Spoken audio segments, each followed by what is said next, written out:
Dasar orang miskin, beraninya kamu mengincar posisi pewaris dan konglomerat. Itulah kata-kata yang meledak di tengah villa malam itu, saat hujan badai mengguyur tanpa ampun. Kata-kata itu keluar dari sebuah villa mewah di atas tebing pantai, dalam acara makan malam keluarga besar grup Nusantara. Ibu tiri itu tersenyum dingin sambil menatap tajam menantunya. Para pengawal bergegas masuk dan mencengkeram lengan sang menantu. Istrinya disuntik obat penenang dan diseret pergi, sementara sang direktur utama sudah pingsan tak sadarkan diri. Lalu, mengapa malam itu? Banyu, putra seorang pemilik kafe di desa, pulang ke rumah ibunya dengan kondisi berlumuran darah dan basah kuyup oleh hujan. Kisah ini akan saya ceritakan sekarang. Sebelum video dimulai, beritahu saya di kolom komentar dari mana Anda mendengarkan ini. Apakah dalam perjalanan pulang kerja, sebelum tidur, atau sambil bekerja? Saya penasaran. Jangan lupa subscribe dan like. Pada musim hujan tahun 2024, sebuah badai dahsyat menerjang sebuah desa nelayan di ujung pesisir selatan Jawa. Hujan yang turun dari langit seolah membawa amarah seseorang, dan angin menggedor-gedor jendela seakan berteriak. Ombak Samudra Hindia menerjang pemecah gelombang, membuat seluruh desa tenggelam dalam kegelapan dan deru air. Di atas bukit, berdiri sebuah bangunan kecil yang sepi. Tempat itu adalah kafe senja di ujung tebing, yang juga berfungsi sebagai wisma tamu, dan biasanya memang selalu tenang. Di luar musim liburan, seringkali tidak ada satupun tamu yang datang seharian. Bagi penduduk desa, tempat itu hanyalah sebuah cahaya kecil di atas bukit yang tidak terlalu menarik perhatian. Pemilik kafe, Ratna Lestari, tahun ini berusia 68 tahun. Rambutnya sudah memutih sepenuhnya, dan kerutan waktu terukir dalam di wajahnya. Siapapun yang melihatnya akan menganggapnya nenek desa biasa. Seorang nenek yang mengenakan celemek tua, mengelap meja dengan lap yang usang, dan menyajikan secangkir teh hangat untuk tamu yang sesekali datang. Penduduk desa memanggilnya Ibu Kafe.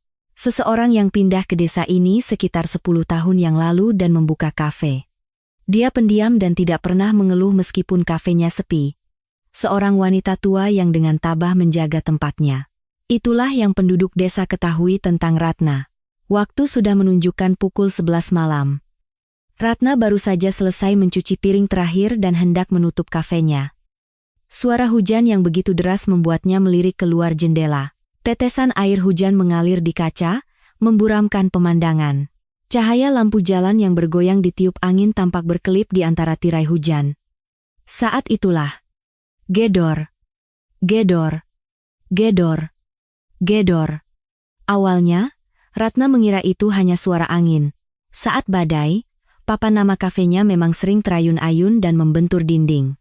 Namun, suara itu semakin keras. Gedor, gedor, gedor, jelas sekali seseorang sedang menggedor pintu. Dengan panik, seolah nyawa taruhannya. Entah dipukul dengan kepalan tangan atau ditampar dengan telapak tangan, suara gedoran yang sekuat tenaga itu menembus deru badai. Alis Ratna berkerut. Siapa yang datang pada jam selarut ini, di tengah cuaca seperti ini, mengira mungkin ada turis yang tersesat? Ia berjalan hati-hati ke arah pintu. Saat tangannya menyentuh gagang pintu, sebuah suara lirih terdengar dari balik pintu. "Ibu!" Jantungnya serasa berhenti berdetak. Itu jelas suara putranya, suara yang paling ia kenal selama lebih dari 38 tahun. Namun, suara itu sama sekali berbeda dari biasanya. Serak, bergetar, dan terdengar seperti suara orang yang nyaris kehabisan napas. Ratna segera membuka pintu. Seketika, sebuah bayangan hitam jatuh ke dalam. Bau anyir yang tajam menusuk hidungnya bersama air hujan. Bau darah. Napas Ratna tertahan. Sosok yang tergeletak di lantai itu adalah putranya. Banyu Angkasa, putra tunggal Ratna. Berusia 38 tahun, lulusan terbaik dari universitas negeri ternama dengan beasiswa, jurusan akuntansi dan keuangan. Ia telah membangun kariernya di sebuah firma konsultan besar. Beberapa tahun lalu, ia menikah dengan putri tunggal Presiden Direktur Grup Nusantara dan menjalani kehidupan mewah sebagai menantu konglomerat. Suara Banyu yang beberapa hari lalu menelepon singkat untuk memberi kabar karena sibuk masih terngiang di telinganya. Namun, penampilan putranya kini benar-benar berbeda. Ia masih mengenakan setelan jasnya, tetapi pakaiannya sobek dan penuh lumpur. Rambutnya basah oleh air hujan dan darah menempel di wajahnya. Salah satu sisi dahinya robek parah dan terus mengeluarkan darah, dan punggung tangannya lebam membiru. Napasnya terengah-engah, matanya setengah terpejam, dan kesadarannya mulai memudar.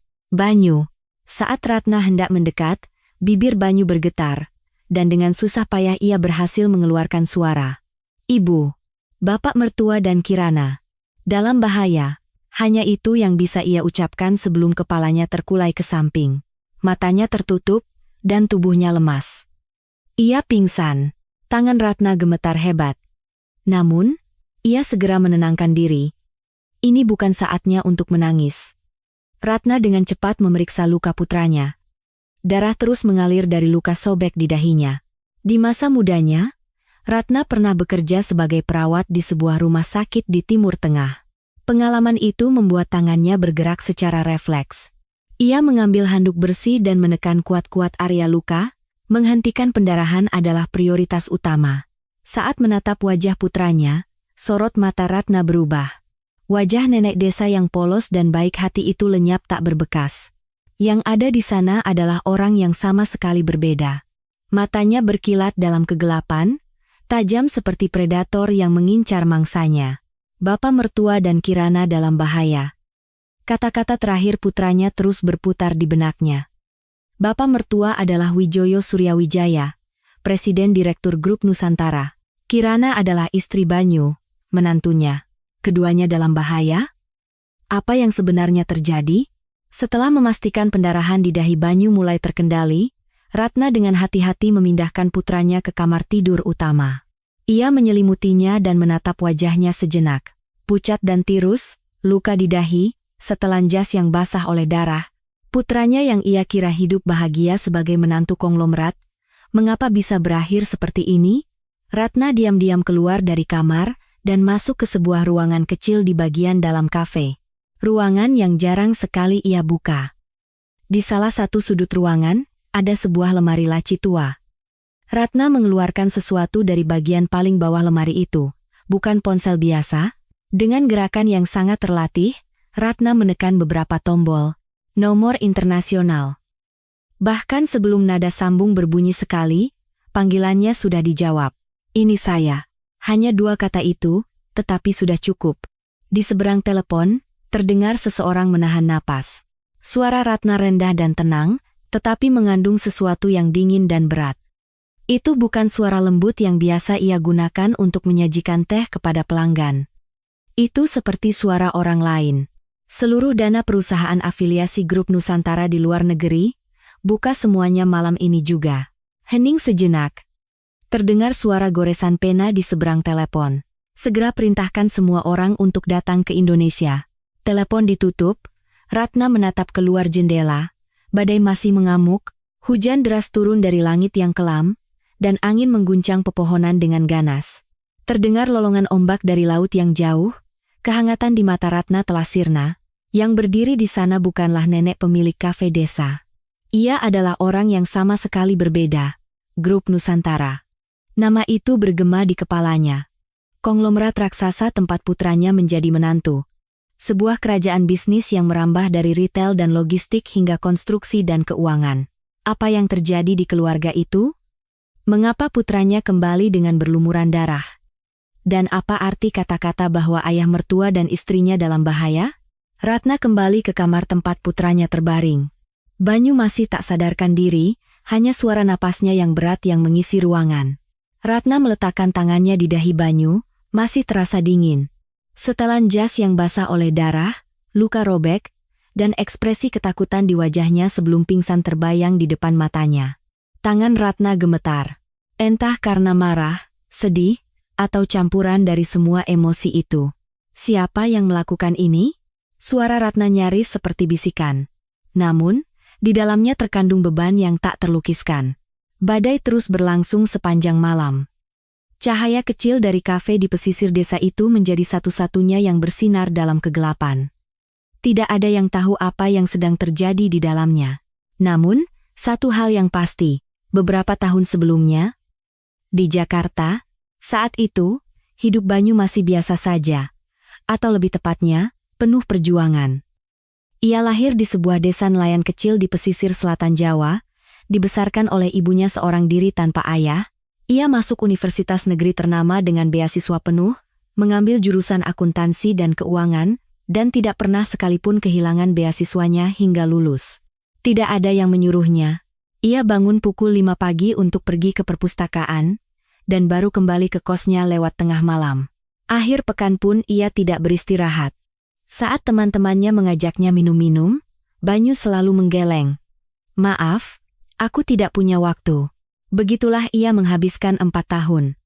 Tangannya selalu memegang buku, dan kepalanya selalu dipenuhi angka dan rumus. Setelah lulus, ia diterima di sebuah firma konsultan besar di Jakarta. Tempat yang sulit ditembus oleh lulusan daerah, tetapi kemampuan Banyu melampaui latar belakang pendidikannya. Para pewawancara terkesan dengan kemampuan analisisnya, dan ia menjadi orang pertama di antara teman-teman seangkatannya yang ditunjuk sebagai manajer proyek. Dalam 3 tahun, ia menjadi tulang punggung timnya. Suatu hari, sebuah proyek penting datang ke perusahaannya, analisis data eksternal untuk Grup Nusantara. Grup Nusantara adalah perusahaan raksasa yang menguasai retail, logistik, konstruksi, dan keuangan di Indonesia. Banyu ditunjuk sebagai penanggung jawab utama proyek tersebut. Pada hari rapat pertama, Banyu membawa setumpuk dokumen menuju ruang rapat di kantor pusat Grup Nusantara. Gedung kantor pusat itu adalah menara raksasa yang terbuat dari kaca dan baja. Saat lift membawanya naik ke lantai atas, Banyu berusaha menenangkan jantungnya yang berdebar kencang. Setelah keluar dari lift dan berjalan di koridor, ia berpapasan dengan seorang wanita. Wanita itu mengenakan setelan kerja yang rapi dengan tatapan mata yang tajam, tetapi entah kenapa memberikan kesan yang lembut. Mata mereka bertemu, Banyu sedikit menundukkan kepala sebagai tanda hormat, dan wanita itu tersenyum tipis sambil berlalu. Itu hanya momen sekilas, tetapi anehnya begitu membekas. Itulah pertemuan pertama mereka. Saat masuk ke ruang rapat, sudah ada beberapa orang yang duduk. Di antara mereka, ada wanita tadi. Banyu terkejut, tetapi ia menyembunyikan ekspresinya dan duduk di kursinya. Rapat dimulai. Pihak Grup Nusantara memperkenalkan diri mereka. "Saya Kirana Suryawijaya, Direktur Perencanaan Strategis. Senang bisa bekerja sama dalam proyek ini." Kirana Suryawijaya. Mendengar nama itu, mata Banyu membelalak. Kirana Suryawijaya adalah putri tunggal Wijoyo Suryawijaya, Presiden Direktur Grup Nusantara. Di usianya yang baru 35 tahun, ia sudah menjabat sebagai direktur. Sang putri konglomerat turun langsung untuk rapat kerja. Banyu gugup, tetapi ia segera menguasai diri. Siapapun lawannya, tugasnya tetap sama. Proyek berlangsung selama 6 bulan. Banyu bolak-balik ke kantor pusat Grup Nusantara setiap minggu dan bekerja bersama Kirana. Awalnya, mereka berdua sangat berhati-hati. Kirana adalah putri konglomerat, sementara Banyu adalah seorang konsultan dari desa. Perbedaan status sosial terasa seperti dinding tak kasat mata di antara mereka. Namun, seiring berjalannya waktu, jarak di antara mereka perlahan menipis. Kirana kagum pada kemampuan Banyu, kemampuan analisisnya untuk menemukan inti masalah di antara angka-angka yang rumit, dan kemampuannya untuk tetap tenang mencari solusi saat masalah muncul. Kirana, yang tumbuh di lingkungan konglomerat, telah bertemu banyak orang, tetapi jarang sekali menemukan orang seperti Banyu yang membuktikan segalanya hanya dengan kemampuannya. "Pak Banyu, Anda benar-benar hebat. Saya belum pernah bertemu orang dengan kemampuan analisis seperti ini," kata Kirana setelah sebuah rapat selesai. Banyu tersenyum canggung dan menunduk. "Anda terlalu memuji. Saya hanya melakukan pekerjaan saya." "Pekerjaan yang Anda lakukan itu tidak mudah," tatapan Kirana terasa hangat. Banyu merasakan ketulusan dalam tatapan itu. Itu bukan pujian basa-basi, ada seseorang yang benar-benar menghargai usahanya, dan itu menjadi kekuatan besar baginya. Menjelang akhir proyek, mereka sering lembur. Mereka juga sering makan malam bersama. Di ruang rapat, di kantin kantor, atau kadang-kadang di restoran tenang dekat kantor, mereka duduk berhadapan dan mengobrol. Awalnya hanya tentang pekerjaan, tetapi lambat laun pembicaraan pribadi mulai tercampur. Banyu tidak menyembunyikan masa lalunya, tentang tumbuh di desa, tentang dibesarkan oleh ibu tunggal, tentang kuliah dengan beasiswa, tidak ada yang perlu ia malukan. Itulah hidupnya. Kirana mendengarkan ceritanya dengan tenang. Lalu ia berkata, "Menurut saya, orang seperti Anda jauh lebih hebat. Membangun jalan sendiri jauh lebih sulit daripada berjalan di jalan yang sudah disiapkan." Kata-kata itu membuat hati Banyu menghangat. Meskipun bergelar putri konglomerat, Kirana adalah orang yang rendah hati dan tulus. Perlahan, hati Banyu mulai terpikat pada wanita ini. Beberapa hari setelah proyek selesai, Kirana menghubunginya lebih dulu. "Pak Banyu, kalau ada waktu, bagaimana kalau kita makan malam?"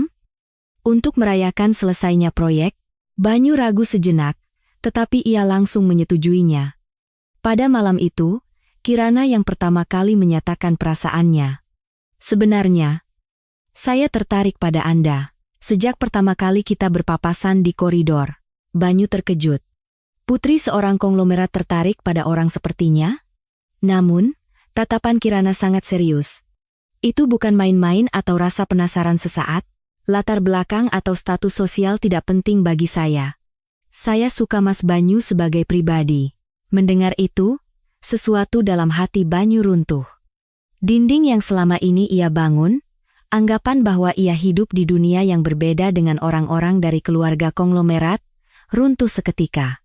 Dengan suara bergetar, Banyu menjawab, "Saya juga menyukai Anda, Mbak Kirana."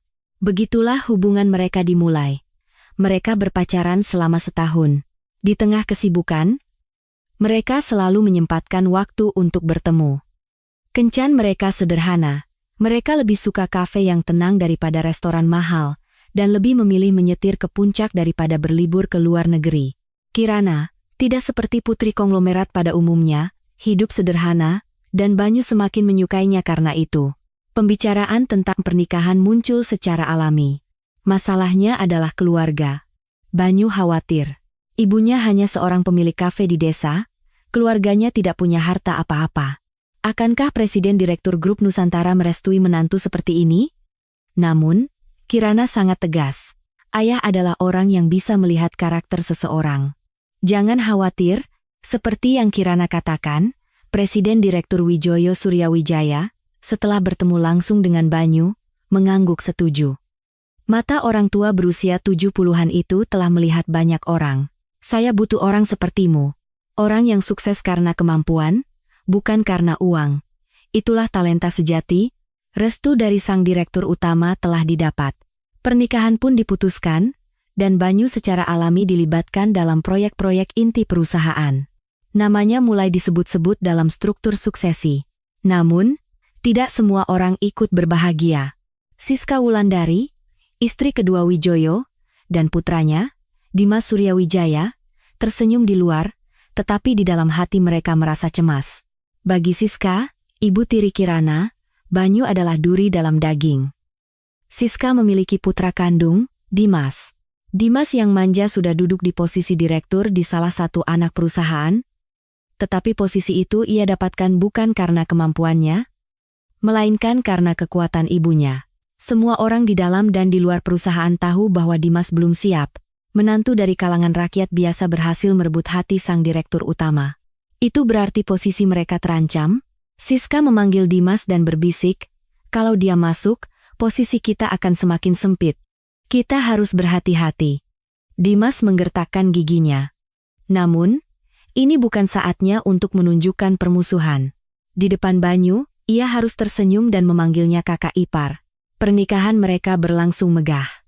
Diadakan di Grand Ballroom sebuah hotel bintang 5 di Jakarta, dihadiri oleh ratusan tamu. Sampahnya meletus, tepuk tangan bergemuruh. Media memberitakannya secara besar-besaran. Putri bos grup Nusantara menikah dengan talenta dari kalangan bawah, kisah Cinderella, tapi tokoh utamanya pria. Wajah Banyu menghiasi majalah bisnis dan televisi. Publik menyukainya. Julukan menantu idaman bangsa pun melekat padanya. Pada hari pernikahan, Ibu Banyu, Ratna, juga datang dari desa. Wanita tua berusia 68 tahun itu duduk diam di salah satu sudut dengan kebaya sederhana. Ia tidak mencolok di antara para tamu yang glamor. Namun, tatapannya tidak pernah lepas dari putranya. Di matanya, ada kebanggaan bercampur dengan kedalaman yang tak terbaca. Banyu menghampiri ibunya. "Ibu, Terima kasih sudah datang. Tentu saja, ini pernikahan anak ibu. Ratna menggenggam erat tangan putranya, tangannya kasar dan kapalan, tangan yang telah bekerja keras selama puluhan tahun. Hiduplah dengan baik, ya? Iya, Bu. Jangan khawatir. Saya akan hidup dengan baik. Banyu tersenyum cerah. Ratna pun tersenyum tipis. Setelah pernikahan selesai, Ratna diam-diam kembali ke desa. Ia tidak tinggal lama di resepsi yang mewah. Banyu berpikir, memang begitulah ibunya. Selalu tidak suka tempat yang ramai. Banyu belum tahu siapa sebenarnya ibunya, dan kekuatan apa yang ia miliki. Malam itu, Siska memanggil Dimas ke kamarnya dan berkata pelan, orang itu sudah berhasil merebut hati Pak Wijoyo. Katanya dia akan dilibatkan dalam proyek-proyek inti. Wajah Dimas mengeras. Lalu bagaimana dengan kita? Mata Siska berkilat dingin. Jangan terburu-buru. Waktunya belum tiba. Kesempatan pasti akan datang. Dalam kegelapan, tatapan kedua orang itu bersinar penuh niat jahat. Di balik pernikahan Banyu yang bahagia, sebuah bayangan hitam mulai bergerak diam-diam. Di televisi, berita pernikahan menantu idaman bangsa masih disiarkan. Di kafe pesisir desa, Ratna menatap layar itu, senyum cerah putranya, wajah bahagia menantunya. Senyum tipis tersungging di bibir Ratna, tetapi matanya menunjukkan ekspresi yang dalam dan rumit. Semoga mereka bisa hidup dengan baik, gumam Ratna pada dirinya sendiri. Lalu ia perlahan mematikan televisi. Di luar, suara ombak terdengar tenang. 2 tahun berlalu sejak pernikahan. Kehidupan Banyu tampak lancar. Setelah pindah ke divisi strategi masa depan Grup Nusantara, ia terlibat secara mendalam dalam keputusan keuangan dan investasi inti. Posisi itu diberikan langsung oleh mertuanya, Wijoyo. Saat Banyu berbicara di ruang rapat, para direktur lain mengangguk setuju, dan angka-angka yang ia analisis menjadi dasar pengambilan keputusan manajemen. Hubungannya dengan Kirana juga masih sangat baik.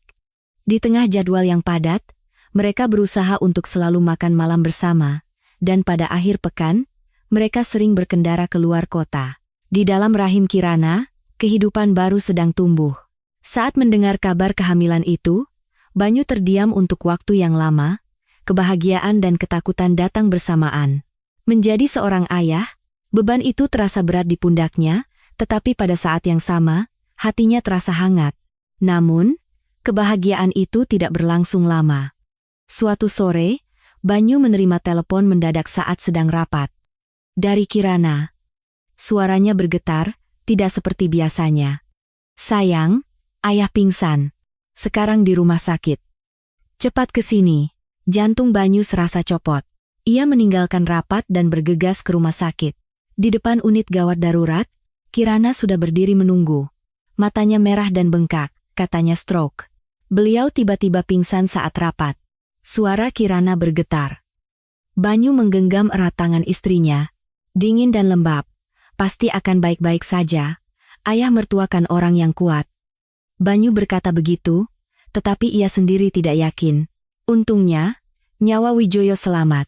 Namun, ia tidak pulih sepenuhnya. Menurut penjelasan dokter, itu adalah akibat dari kelelahan, stres, dan usianya yang sudah menginjak 72 tahun. Meskipun disebut stroke ringan, ada gejala sisa. Ia masih bisa berbicara sedikit, tetapi kesadarannya sering kabur karena pengaruh obat. Ia sering berhenti di tengah kalimat atau lupa apa yang baru saja ia katakan. Wijoyo dirawat di kamar VIP. Kamar yang luas dan bersih, tetapi sosok direktur utama yang terbaring di sana tampak begitu rapuh. Wibawa yang dulu ia tunjukkan saat memimpin rapat telah hilang. Yang ada hanyalah seorang pria tua yang terbaring di tempat tidur, menatap langit-langit. Begitu direktur utama jatuh sakit, perusahaan menjadi goyah. Organisasi sebesar Grup Nusantara tidak bisa berjalan sehari pun tanpa seorang pengambil keputusan. Seseorang harus mengisi kekosongan itu, dan ada orang yang mengincarnya. Ibu mertuanya, Siska Wulandari. Sejak suaminya jatuh sakit, Siska mulai bergerak. Ia bolak-balik antara rumah sakit dan kantor, bertingkah seolah-olah ia adalah pengganti suaminya. Ia masuk ke ruang kerja direktur utama, muncul di rapat dewan direksi, dan mengatur makan malam dengan para eksekutif kunci. Awalnya, ia tampak seperti istri yang berbakti, menyampaikan salam atas nama suaminya yang sakit. Namun, seiring waktu, tindakannya menjadi semakin berani. Di kepala Siska, ada satu rencana, merebut kekuasaan sebelum suaminya pulih sepenuhnya. Untuk itu, ia membutuhkan satu hal, dasar hukum, surat kuasa. Siska memanggil pengacara dan akuntan yang telah lama ia kelola. Mereka bertemu di ruang pribadi sebuah restoran mewah di kawasan SCBD Jakarta. "Sudah siap?" tanya Siska. Pengacara mengeluarkan sebuah amplop. Surat kuasa komprehensif, isinya menyatakan bahwa Anda akan bertindak sebagai wakil dalam hal hak manajemen dan hak suara pemegang saham jika kondisi kesehatan beliau memburuk. Kita hanya perlu tanda tangan dari Pak Direktur. Siska membaca dokumen itu. Penuh dengan istilah hukum yang rumit, tetapi intinya sederhana. Jika tanda tangan Wijoyo ada di kertas ini, Siska bisa membuat semua keputusan untuk grup Nusantara. Masalahnya, bagaimana cara mendapatkan tanda tangannya, kata akuntan dengan hati-hati. Sudut bibir Siska terangkat. Itu urusan saya. Kalian cukup pastikan dokumennya sempurna. Beberapa hari kemudian, Siska mengunjungi kamar rumah sakit. Di tangannya ada setumpuk dokumen. Wijoyo sedang duduk bersandar di tempat tidur. Karena pengaruh obat, tatapannya kosong. "Sayang, ada dokumen penting dari kantor yang harus ditandatangani," kata Siska dengan suara lembut. Wijoyo mengangguk. Jika dalam kondisi normal, ia akan membaca dokumen itu dengan teliti. Tetapi sekarang, tulisan-tulisan itu tampak kabur. Kepalanya terasa berat dan pikirannya sulit fokus. Siska membentangkan tumpukan dokumen di depan Wijoyo. Di bagian paling atas ada dokumen persetujuan biasa, dan di bawahnya terselip surat kuasa. Wijoyo tidak menyadari perbedaannya. Di sini, dan di sini, Siska menunjuk tempat untuk menandatangani. Wijoyo mengangkat pena dengan tangan gemetar. 1 lembar, 2 lembar, 3 lembar. Tanda tangan dibuat secara mekanis. Tanda tangan Wijoyo juga tertera di surat kuasa. "Terima kasih, sayang. Istirahatlah yang cukup," kata Siska sambil tersenyum dan merapikan dokumen. Wijoyo sudah memejamkan mata. Ia tidak tahu apa yang baru saja ia tanda tangani, atau wewenang apa yang baru saja ia serahkan. Saat keluar dari kamar, Siska memeluk erat dokumen itu, senyum dingin tersungging di bibirnya. Sekarang, secara hukum, ia bisa mengendalikan grup Nusantara. Sementara itu, Banyu berada dalam situasi yang semakin sulit. Setelah ayah mertuanya jatuh sakit, suasana di perusahaan berubah secara aneh. Para direktur yang dulu mengangguk setuju pada pendapatnya, kini mulai menjaga jarak. Saat Banyu berbicara dalam rapat, terdengar desahan pelan dari suatu tempat. Mereka masih menyapanya di koridor, tetapi tatapan mereka tidak seperti dulu. Rumor aneh juga mulai beredar. Bukankah karier Banyu terlalu cepat naik?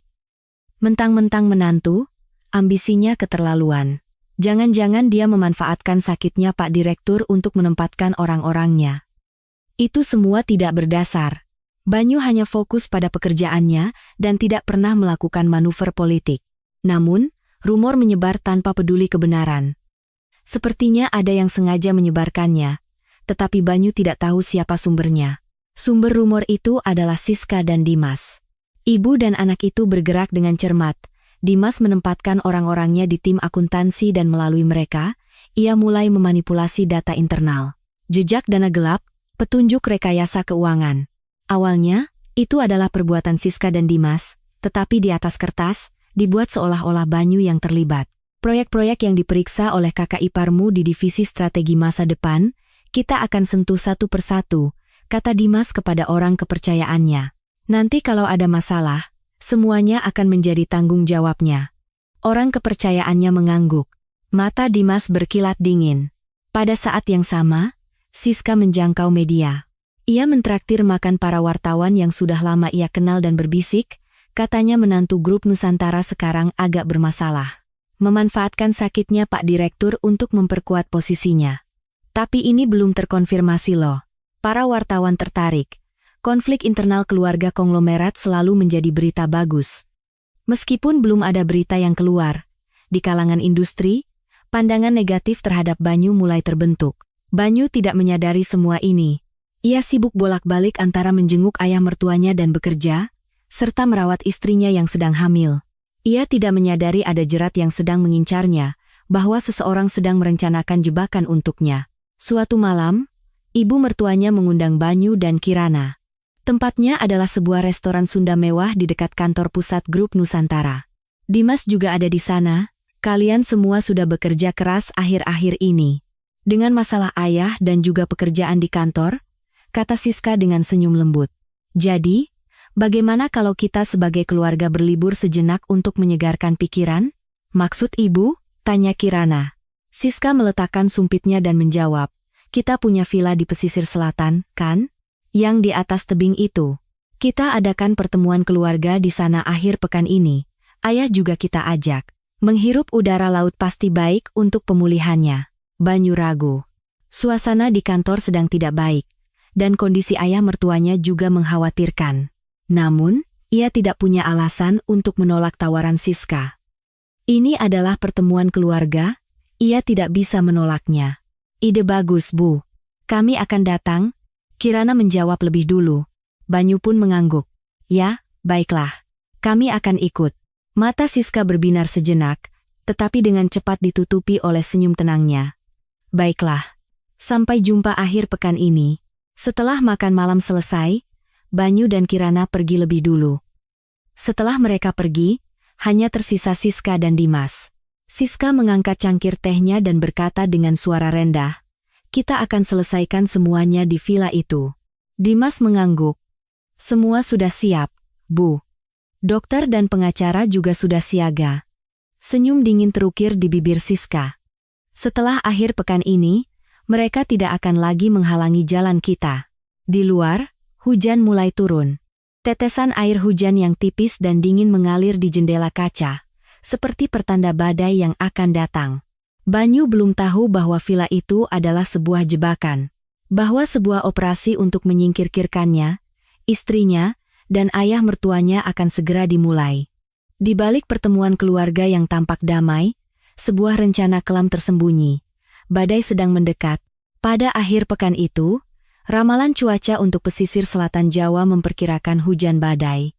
BMKG memperingatkan akan datangnya badai musim hujan. Berita terus-menerus mengimbau masyarakat untuk tidak keluar rumah karena angin kencang dan hujan lebat. Namun, pertemuan keluarga grup Nusantara tetap berjalan sesuai rencana. Villa pribadi Nusantara yang terletak di atas tebing pantai menjadi lokasi pertemuan. Villa itu dibangun di ujung tebing yang menghadap ke laut. Di bawahnya terhampar jurang puluhan meter, dan suara ombak yang menghantam karang terdengar dari kejauhan. Saat cuaca cerah, pemandangannya seperti lukisan, tetapi di hari mendung seperti ini, suasananya terasa sedikit suram.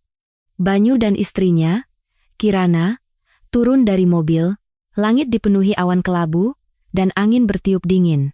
Kirana memeluk perutnya yang membuncit dan sedikit menggigil. Cuacanya kurang bagus, ya, kata Kirana dengan nada cemas. Banyu meletakkan tangannya di bahu istrinya, sebentar lagi selesai, katanya kan hanya pertemuan keluarga.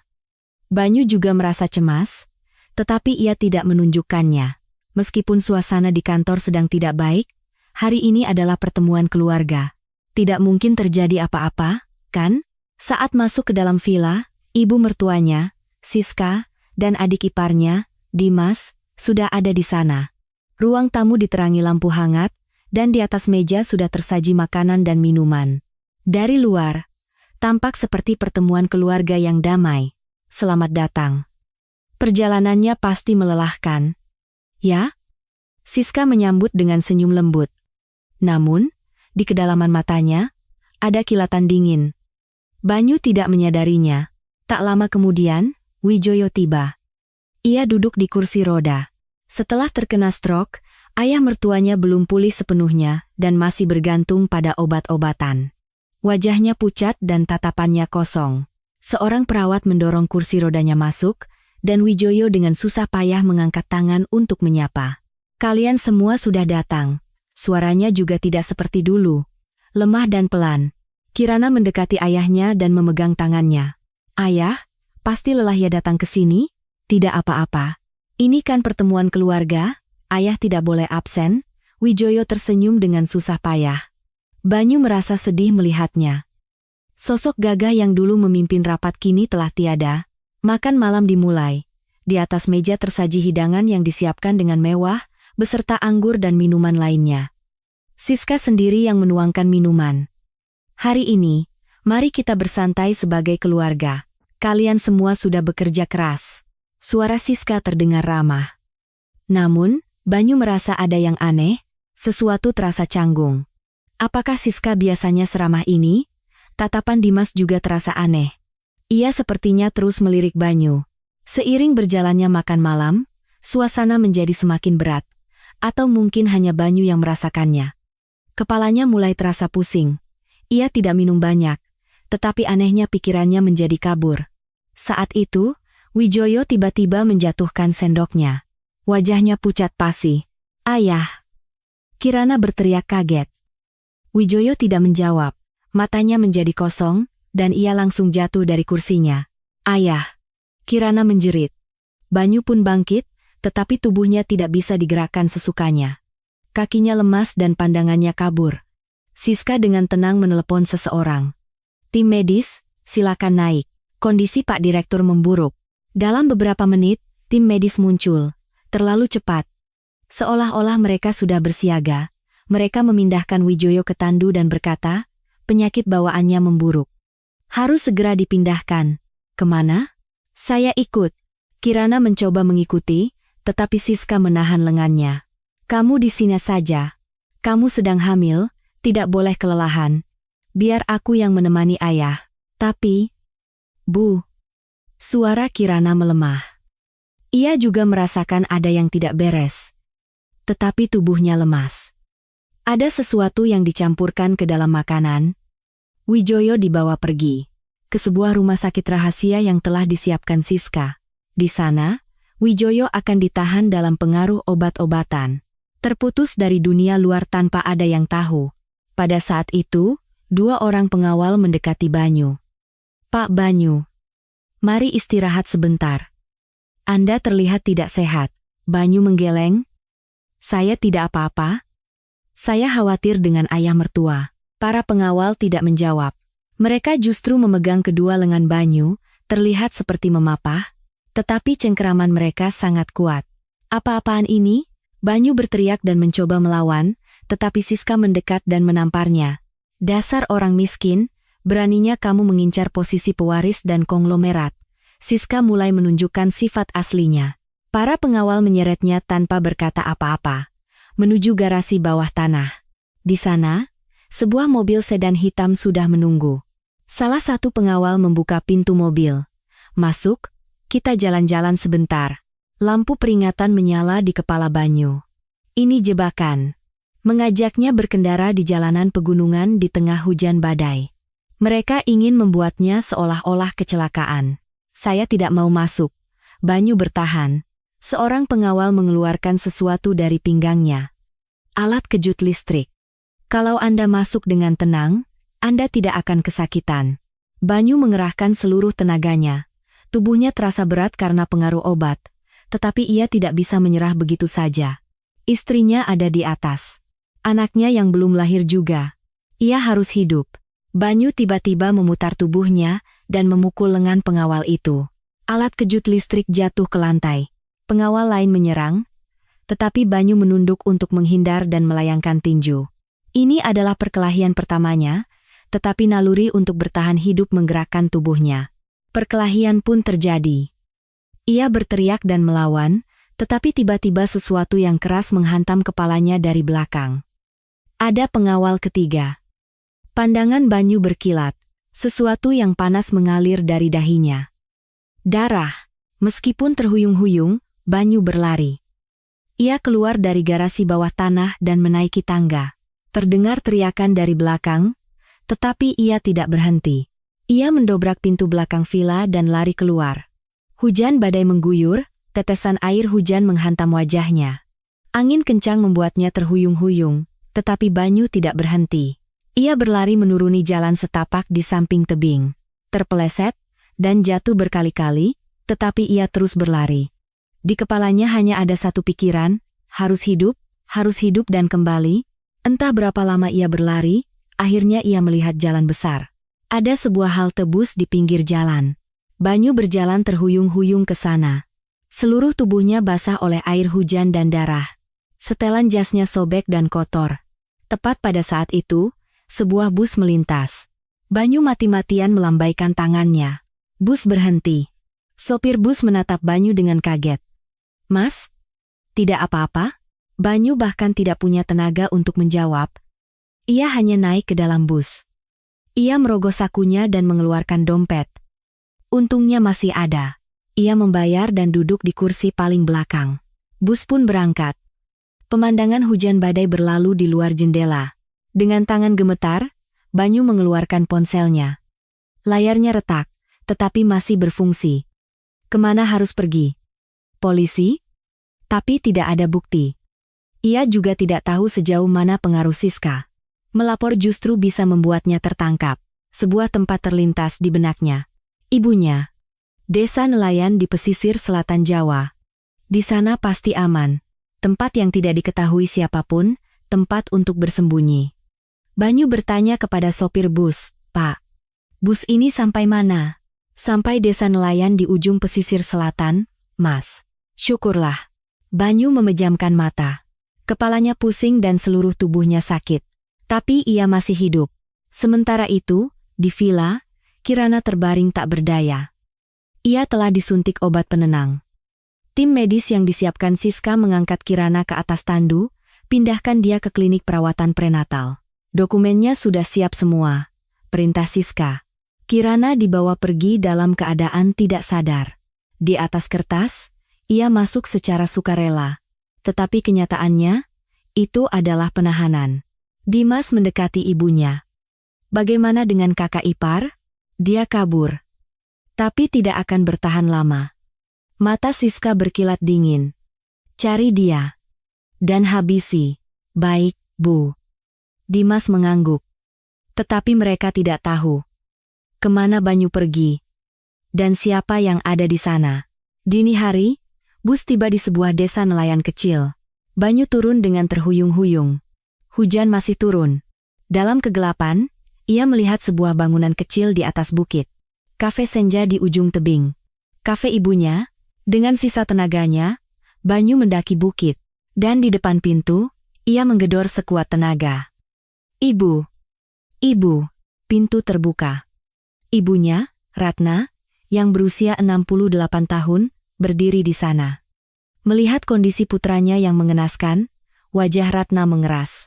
Banyu jatuh ke dalam pelukan ibunya dan bergumam untuk terakhir kalinya, "Ibu, Bapak mertua dan Kirana dalam bahaya." Lalu ia kehilangan kesadaran. Terdengar suara ombak dari suatu tempat. Suara deburan ombak yang jauh, dan suara angin yang mengguncang jendela. Banyu perlahan membuka matanya saat mendengar suara-suara itu. Ia melihat langit-langit kayu yang sudah tua. Bukan langit-langit putih apartemennya di Jakarta. Tempat yang asing, di mana ini? Banyu mencoba menoleh.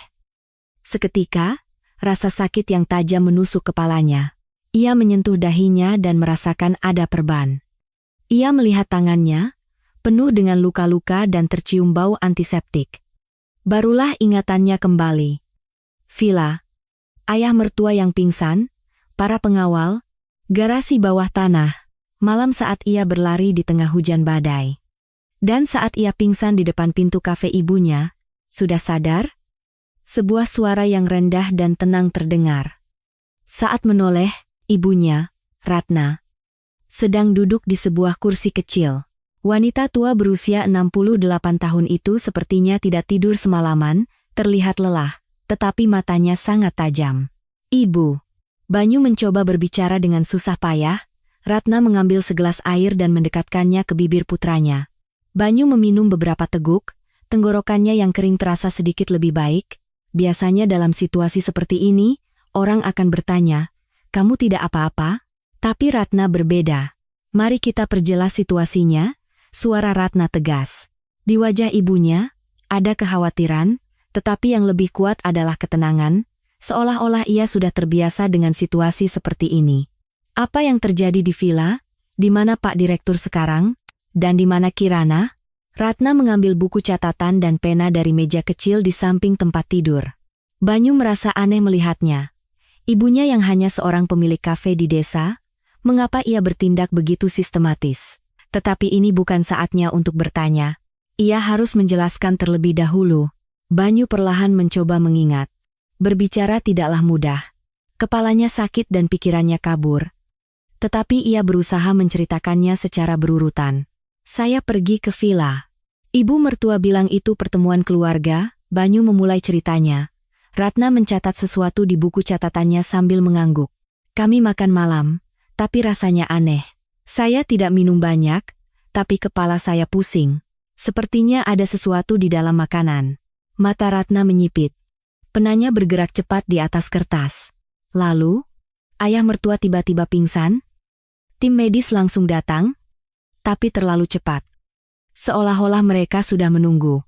Katanya penyakit bawaannya kambuh. Lalu mereka membawanya pergi. Kemana? Saya tidak tahu. Hanya dibilang ke rumah sakit rahasia. Suara Banyu bergetar. Ingatan saat itu kembali muncul. Sosok ayah mertuanya yang pingsan, Tandu yang membawanya pergi, dan dirinya yang tidak bisa berbuat apa-apa. Kirana? Tanya Ratna. Wajah Banyu menegang. Kirana, sepertinya disuntik obat penenang. Dia diseret pergi dalam keadaan tidak sadar. Katanya ke klinik perawatan prenatal, tapi sebenarnya itu penahanan. Di atas kertas, pasti ditulis sebagai rawat inap sukarela. Air mata mengalir dari mata Banyu. Rasa bersalah karena tidak bisa melindungi istrinya menghimpit dadanya. Istrinya yang sedang hamil entah ditahan di mana, sementara ia terbaring di sini. Ratna menatap air mata putranya, tetapi tidak mengucapkan kata-kata penghiburan. Ia terus bertanya, "Lalu bagaimana denganmu?" Dengan suara bergetar, Banyu menjawab, "Para pengawal menyeret saya ke garasi bawah tanah. Mereka mau memasukkan saya ke mobil dan membawa saya ke jalanan pegunungan, untuk membuatnya seolah-olah kecelakaan di jalanan licin." Tangan Ratna berhenti, ia menggenggam penanya dengan erat, tapi ekspresi wajahnya tidak berubah, jadi saya melawan. Saya berkelahi dan berhasil kabur. Kepala saya terluka saat itu. Saya berlari di tengah hujan badai sampai ke jalan besar. Di sana saya naik bus dan datang ke sini. Setelah selesai berbicara, Banyu memejamkan mata. Seluruh tenaganya terkuras. Mengingat kembali semua itu saja sudah sangat melelahkan. Ratna terdiam sejenak. Ia melihat catatan yang telah ia tulis. Nama, tempat, waktu, situasi. Semuanya tercatat dengan rapi. Lalu ia membuka mulut. Saat ini, ayah mertuamu pasti ditahan di suatu rumah sakit rahasia. Di atas kertas, ia sedang menjalani perawatan. Kirana juga begitu. Entah itu klinik psikiatri atau panti perawatan prenatal, tapi di atas kertas, itu adalah rawat inap sukarela. Dan kamu, mungkin statusmu sekarang adalah orang hilang. Atau mungkin mereka sudah membuatmu menjadi buronan berbahaya yang punya masalah kejiwaan dan melarikan diri. Banyu membuka matanya. Setiap kata yang diucapkan ibunya sangat akurat, terlalu akurat. Ibu, bagaimana ibu bisa tahu hal seperti itu? Tanya Banyu. Suaranya bercampur antara rasa penasaran dan takut. Ibunya yang hanya pemilik kafe di desa. Bagaimana bisa ia memahami konspirasi keluarga konglomerat dengan begitu tepat? Ratna menatap putranya. Sepertinya ia ragu sejenak. Tapi kemudian ia membuka mulut. Untuk sementara, pulihkan dirimu di sini. Itu bukan jawaban. Banyu ingin bertanya lagi, tapi Ratna melanjutkan. Ada orang lain yang akan bertarung di luar sana. Maksud ibu? Tanya Banyu. Tapi Ratna tidak menjawab. Ia malah bangkit dari kursinya. Sekarang istirahatlah, supaya lukamu cepat sembuh. Ratna membuka pintu dan keluar. Banyu menatap punggung ibunya. Sosok yang tidak ia kenali. Orang yang selama ini ia anggap sebagai ibunya, tiba-tiba terasa begitu asing. Malam semakin larut. Banyu tertidur lelap. Karena pengaruh obat dan kelelahan. Tidur yang dalam dan berat. Pada saat itu, Ratna masuk ke ruangan kecil di bagian dalam kafe. Ia membuka laci paling bawah dari lemari kayu tua. Di dalamnya ada sebuah kotak tua. Dari luar, tampak seperti kotak biasa untuk menyimpan barang-barang lama. Ratna membuka kotak itu. Di dalamnya ada berbagai macam barang. dokumen-dokumen tua, kartu nama berbahasa asing, dan sebuah ponsel kecil. Bukan ponsel yang biasa ia gunakan. Ponsel rahasia. Ratna mengambil ponsel itu dan menyalakannya. Layarnya menyala. Daftar kontaknya penuh dengan nama-nama aneh, nama-nama dengan alfabet Latin, nama-nama dalam bahasa Arab, dan nomor-nomor yang hanya disimpan sebagai angka. Ratna memilih beberapa nomor dan mulai mengirim pesan. Rekan di Timur Tengah, mitra investasi di Eropa, pengacara di Amerika, orang-orang yang sudah ia kenal selama puluhan tahun. Isi pesannya singkat dan padat, terkait Nusantara. Mulai hari ini, pihak kita yang akan mengambil alih, bersiaplah untuk datang ke Indonesia. Jari-jari Ratna bergerak dengan cepat.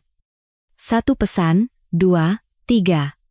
Pesan-pesan itu terbang ke seluruh penjuru dunia. Setelah mengirim semua pesan, Ratna meletakkan ponselnya. Ia menatap keluar jendela. Dalam kegelapan, hanya suara ombak yang terdengar. Hujan badai telah reda, tetapi angin masih bertiup kencang. Mata Ratna berkilat dalam kegelapan, kilatan yang dingin dan tajam. Bukan tatapan seorang nenek pemilik kafe desa biasa. Ia bergumam, berani-beraninya mereka menyentuh putraku. Suaranya penuh amarah. Tapi bukan amarah biasa. Amarah yang mengandung kekuatan dan pengalaman yang telah terakumulasi selama bertahun-tahun, serta keyakinan bahwa ia bisa menyelesaikan apapun. Ratna bangkit. Ia mengambil sebuah map tua dari laci. Dokumen-dokumen yang sudah berdebu. Di dalamnya penuh dengan angka, nama, nomor rekening, dan nama perusahaan, Grup Nusantara. Nama itu muncul di banyak tempat. Ratna sudah tahu tentang Grup Nusantara sejak lama. Bahkan sebelum putranya menikah dengan keluarga itu. Putranya tidak tahu siapa ibunya dan kekuatan apa yang ia miliki. Tapi sebentar lagi ia akan tahu, seluruh dunia akan tahu. Ratna menutup map dan menatap keluar jendela. Fajar masih beberapa jam lagi. Tapi di kepalanya, sebuah rencana sudah berputar. Pertarungan akan segera dimulai. Beberapa hari berlalu. Luka Banyu perlahan-lahan sembuh. Perban di kepalanya semakin kecil, dan kakinya yang tadinya sempoyongan saat berjalan kini sudah lebih kuat. Ibunya, Ratna, setiap pagi dan sore membersihkan lukanya dan mengoleskan obat. Ia membuatkan bubur hangat dan menyuruhnya tidur. Dari luar, ia tampak seperti ibu biasa. Namun, luka di hatinya belum sembuh. Ia tidak tahu di mana istrinya, Kirana, ditahan, atau bagaimana kondisi ayah mertuanya, Wijoyo. Setiap malam ia bermimpi buruk. Sosok ayah mertuanya yang pingsan, wajah pucat istrinya yang disuntik obat penenang dan diseret pergi, terus menghantuinya. Ia sering terbangun di tengah malam dengan keringat dingin. Tetapi, hal-hal aneh mulai terjadi. Mobil pertama tiba pada sore hari kedua setelah Banyu sadar. Sebuah sedan hitam. Mobil mewah yang tidak cocok berada di desa nelayan terpencil, apalagi di depan kafe kecil di atas bukit. Plat nomornya dari Jakarta. Banyu mengamatinya dari balik jendela. Pintu mobil terbuka. Seorang pria parubaya berjas turun. Usianya sekitar awal 50-an. Tatapan matanya tajam, rambutnya disisir rapi ke belakang, dan postur tubuhnya tegap. Ia memancarkan aura yang tidak biasa. Terasa ketajaman khas seorang penegak hukum, pria itu membuka pintu kafe. Begitu melihat Ratna, ia langsung membungkuk dalam-dalam. Ibu Direktur, sudah lama tidak bertemu. Saya langsung ke sini setelah menerima pesan. Ibu Direktur? Mata Banyu membelalak. Ia tidak percaya dengan apa yang didengarnya. Seseorang memanggil ibunya Ibu Direktur? Ibunya yang hanya seorang pemilik kafe berusia 68 tahun di desa?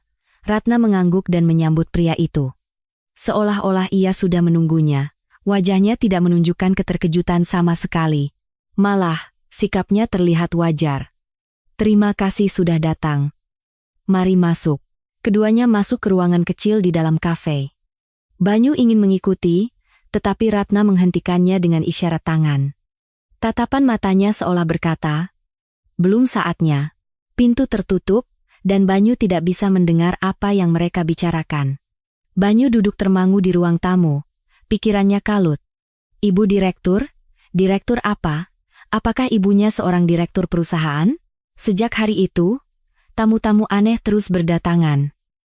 Keesokan paginya, sebuah mobil sewaan tiba. 2 orang turun dari mobil. 1 orang pria bule, tinggi, berambut pirang, dan mengenakan mantel abu-abu. Di tangannya ada sebuah koper tebal. 1 lagi seorang wanita Indonesia. Usianya sekitar 40-an, berpenampilan sigap, mengenakan kacamata, dan membawa tas laptop di bahunya. Keduanya, begitu melihat Ratna, memberikan sapaan yang sama. "Madam, kami dari London. Kami langsung terbang setelah menerima pesan Anda. Ibu Direktur, saya juga datang bersama. Tinjauan hukum dari sisi Indonesia akan saya tangani." Banyu menatap mereka dengan mulut ternganga. "London? Terbang ke sini?" Orang-orang yang datang dari luar negeri hanya karena satu pesan dari ibunya. Hari berikutnya, dan hari berikutnya lagi, orang-orang terus datang. Ada yang terbang dari Dubai, ada yang datang dari Hong Kong. Ada juga yang menyetir dari Jakarta, semuanya memiliki aura yang tidak biasa. Banyu duduk di salah satu sudut kafe dan mengamati mereka. Ia mendengar potongan-potongan percakapan. Pria berjas yang datang pertama kali adalah mantan jaksa khusus. Ia pernah menangani kasus korupsi perusahaan besar selama 15 tahun. Sekarang, setelah pensiun, ia membuka firma konsultan pribadi. Terdengar ia berbicara tentang teknik investigasi dan pengumpulan bukti. Pria bule berambut pirang adalah partner di sebuah firma hukum internasional. Kantor pusatnya di London, dan ia adalah penanggung jawab untuk wilayah Asia.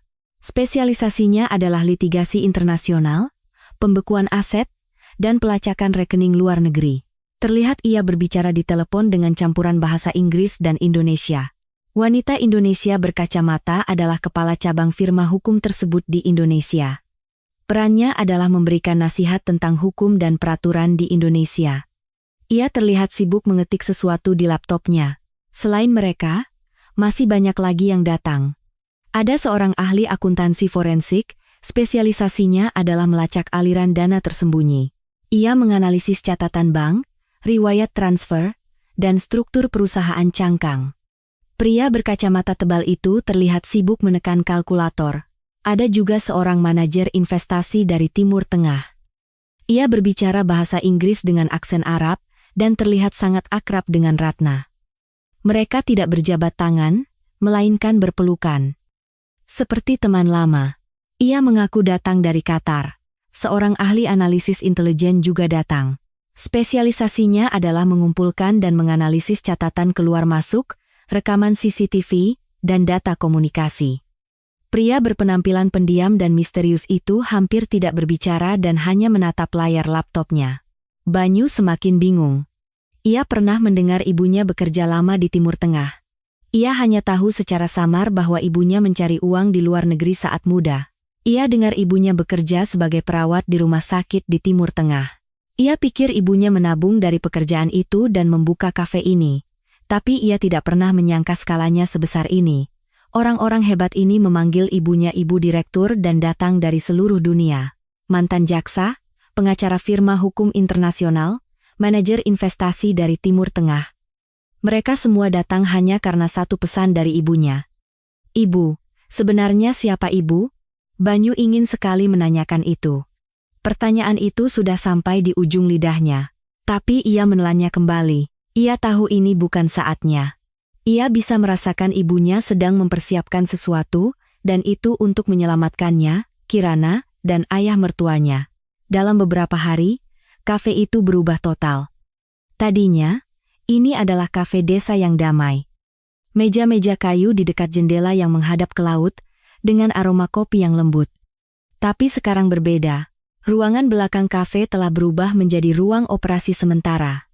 Di dinding, terpajang struktur organisasi Grup Nusantara. Gambar rumit yang menghubungkan Presiden Direktur Wijoyo dengan anak-anak perusahaannya. Di sebelahnya, ada diagram aliran dana dengan bagian-bagian yang mencurigakan ditandai dengan spidol merah. Di atas meja, ada beberapa laptop. Layarnya menampilkan angka, grafik, dan dokumen. Tumpukan berkas menggunung di setiap meja, dan cangkir-cangkir kopi kosong berserakan. Di papan tulis, tertulis angka-angka, panah, dan nama-nama yang tidak ia kenali. Siska Wulandari, Dimas Suryawijaya, rumah sakit rahasia, perusahaan cangkang. Kata-kata itu menarik perhatiannya. Banyu mengintip dari celah pintu.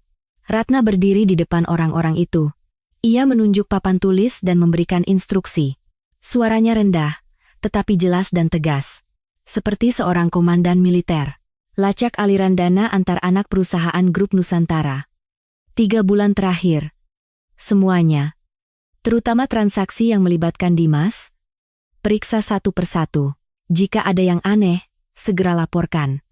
Mantan jaksa mengangguk dan mencatat. Dapatkan semua catatan keluar masuk villa, rumah sakit rahasia, dan rekaman CCTV kantor pusat. Jika tidak bisa secara hukum, gunakan cara lain. Kita punya semua yang kita butuhkan, kan? Ahli analisis intelijen menjawab dengan tenang. Selidiki rekening pribadi Siska Wulandari, rekening pribadi Dimas Suryawijaya, dan semua perusahaan cangkang yang terhubung dengan mereka.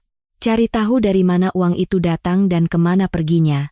Rekening luar negeri juga, bongkar semuanya. Ahli akuntansi forensik membuka laptopnya. Ratna memberikan instruksi satu persatu.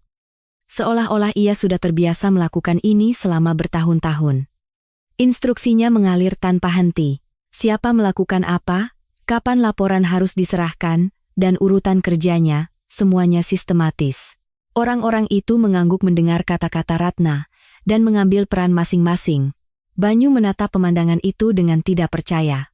Apakah itu benar-benar ibunya? Ibunya yang selama ini ia kira hidup tenang sebagai pemilik kafe di desa, ternyata bisa menggerakkan organisasi sebesar ini? Rasanya seperti adegan dalam film. Tapi ini nyata, terjadi di depan matanya.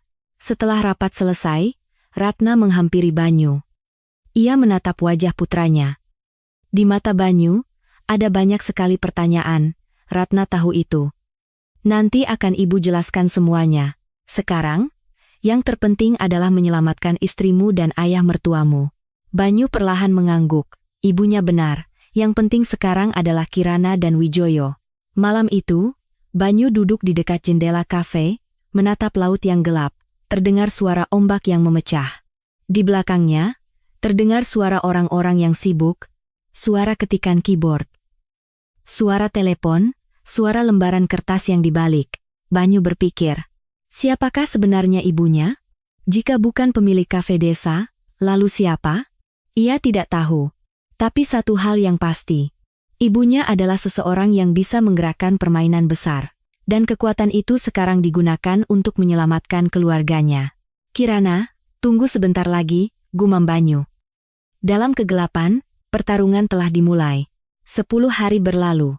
Operasi senyap yang dimulai dari sebuah kafe di desa perlahan-lahan mulai terbentuk. Tim Ratna bekerja siang dan malam. Angka dan grafik terus mengalir di layar laptop, dan printer tidak henti-hentinya mencetak dokumen. Aliran dana grup Nusantara, transaksi antar anak perusahaan, pergerakan rekening pribadi Siska dan Dimas. Potongan-potongan puzzle yang berserakan mulai tersusun. Sudah saatnya kita ke Jakarta, kata Ratna dalam rapat pagi. Orang-orang yang duduk mengelilingi meja mengangguk. Bukti-bukti dasar telah terkumpul. Gambaran besar aliran dana juga sudah terlihat. Sekarang saatnya bergerak langsung di lapangan. Tim pendahulu berangkat hari ini. Siapkan basis di Jakarta dan lanjutkan pengumpulan data. Saya dan Banyu akan menyusul besok. Sesuai instruksi Ratna, anggota tim mulai bergerak. Mantan jaksa dan ahli akuntansi forensik berangkat lebih dulu ke Jakarta. Ahli analisis intelijen juga ikut. Mereka akan mendirikan kantor sementara di sebuah apartemen di Jakarta Selatan dan melanjutkan pengumpulan bukti. Keesokan paginya, Ratna dan Banyu juga berangkat ke Jakarta. Ini adalah pertama kalinya Banyu meninggalkan desa nelayan itu dalam 10 hari. Ia menatap laut yang menjauh dari jendela mobil. Lukanya sudah banyak membaik, tetapi hatinya masih terasa berat. Ia masih tidak tahu di mana istrinya, Kirana, ditahan, atau bagaimana kondisi ayah mertuanya, Wijoyo. Apakah Kirana akan baik-baik saja? Tanya Banyu dengan hati-hati. Ratna, sambil memegang kemudi dan menatap lurus ke depan, menjawab, untuk saat ini, dia pasti aman. Pihak sana tidak bodoh. Jika terjadi sesuatu pada Kirana, akan ada bukti yang tersisa. Makanya mereka menahannya dengan dokumen, dengan dalih bahwa dia adalah ibu hamil yang punya masalah kejiwaan. Tangan Banyu mengepal, amarahnya memuncak. Tetapi saat ini, ia harus menahannya. Bertindak emosional tidak akan membantu. Mereka tiba di Jakarta sore hari. Ratna membawa Banyu ke sebuah apartemen mewah di Jakarta Selatan. Itu adalah kantor sementara yang telah disiapkan oleh tim pendahulu. Ruang tamu yang luas sudah dipenuhi laptop dan dokumen, dan anggota tim sibuk bekerja. Laporankan situasinya, kata Ratna begitu masuk. Mantan jaksa mendekat dan menyerahkan setumpuk dokumen. Ibu Direktur, situasinya tidak baik. Pihak sana sudah bergerak lebih dulu. Wajah Banyu menegang. Jaksa itu membentangkan dokumen dan melanjutkan penjelasannya. Siska dan Dimas sedang mendorong beberapa hal sekaligus. Pertama, dokumen rawat inap paksa. Mereka sudah membuat surat keterangan dokter palsu yang menyatakan bahwa Pak Banyu dan Ibu Kirana memiliki masalah kejiwaan. Di atas kertas, keduanya sedang menjalani perawatan secara sukarela. Mata Banyu membelalak. Rawat inap sukarela? Kirana diseret pergi setelah disuntik obat penenang.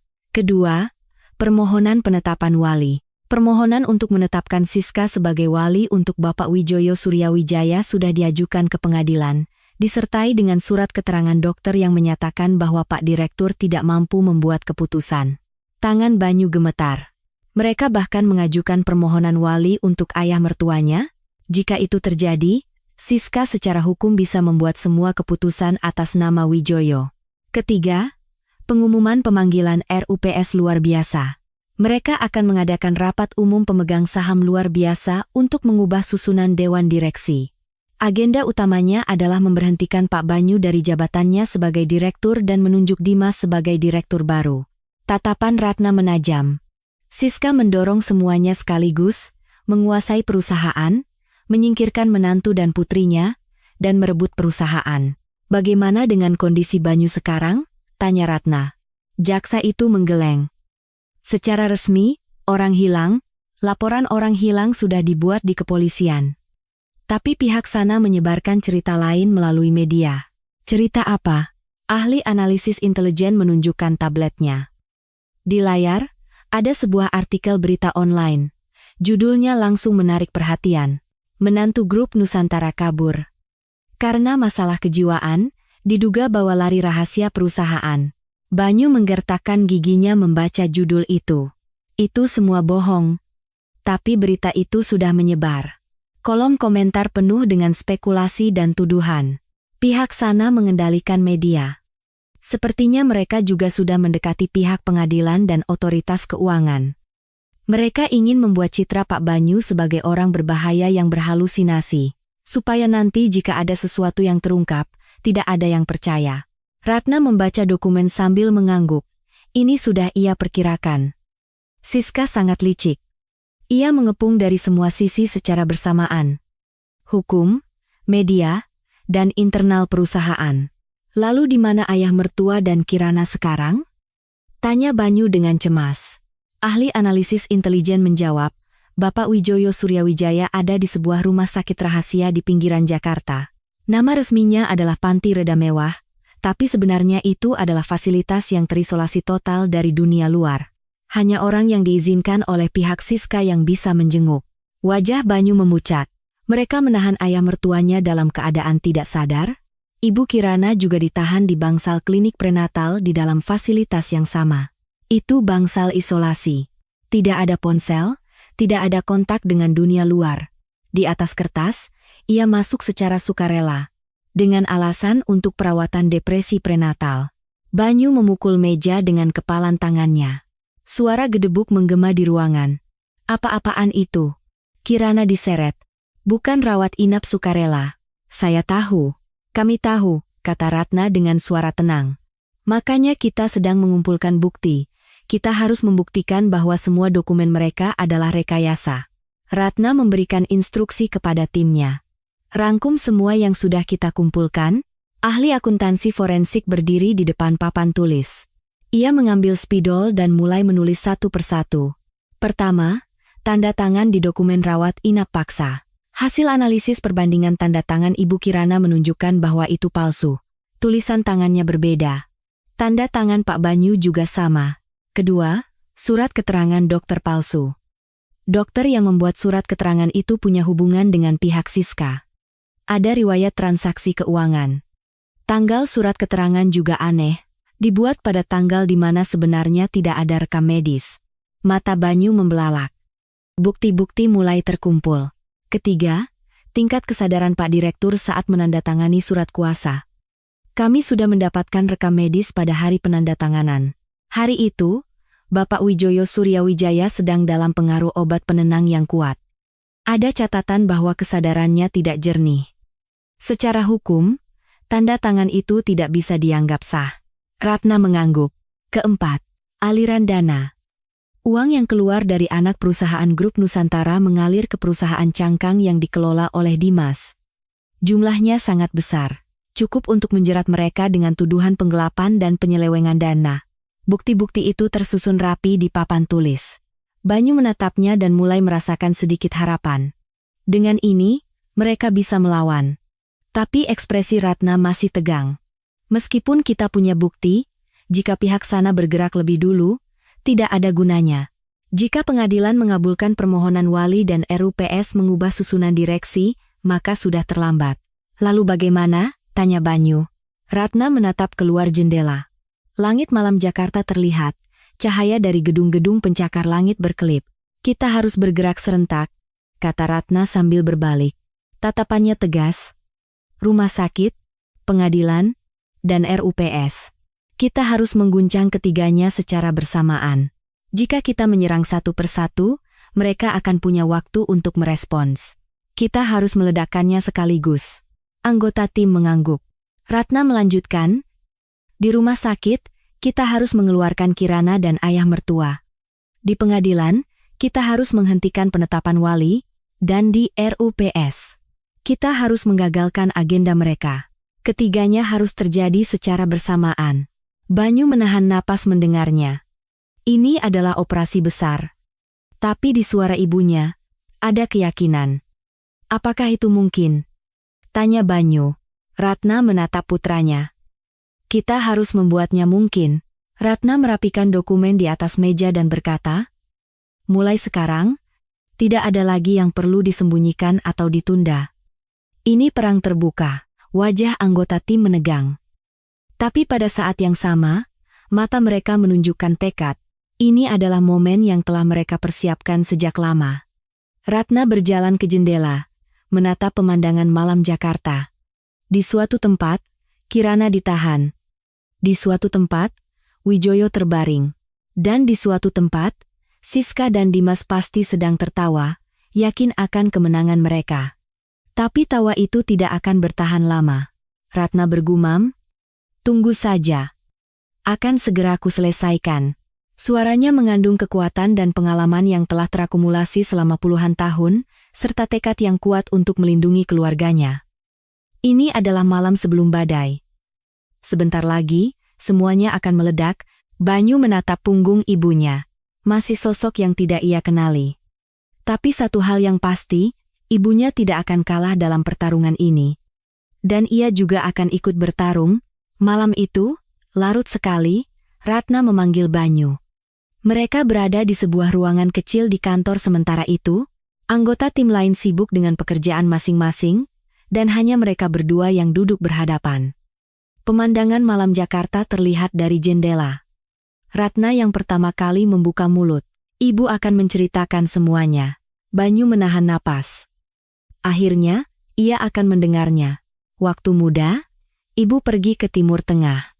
Awalnya sebagai perawat, bekerja di sebuah rumah sakit besar di Arab Saudi. Di sana, ibu bertemu banyak orang-orang dari perusahaan konstruksi yang membangun rumah sakit, para investor yang mengelola uang dari minyak. Ibu menjadi akrab dengan mereka. Banyu mendengarkan dengan tenang. Masa lalu ibunya terungkap untuk pertama kalinya. Lalu kesempatan datang. Ibu mulai berinvestasi kecil-kecilan. Pengadaan peralatan rumah sakit, perantara proyek konstruksi. Awalnya skalanya sangat kecil. Tapi lama-kelamaan menjadi besar. Tersebar kabar bahwa orang-orang yang ibu perkenalkan bisa dipercaya. Kepercayaan terbangun, uang pun mengikuti. Tatapan Ratna menerawang jauh.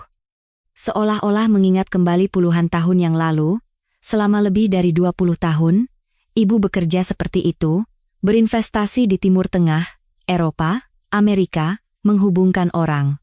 Sampai akhirnya, ibu mengelola sebuah dana investasi besar. Di luar, itu terlihat seperti dana infrastruktur dari Timur Tengah. Tapi sebenarnya, ibulah yang mengendalikannya. Mata Banyu membelalak.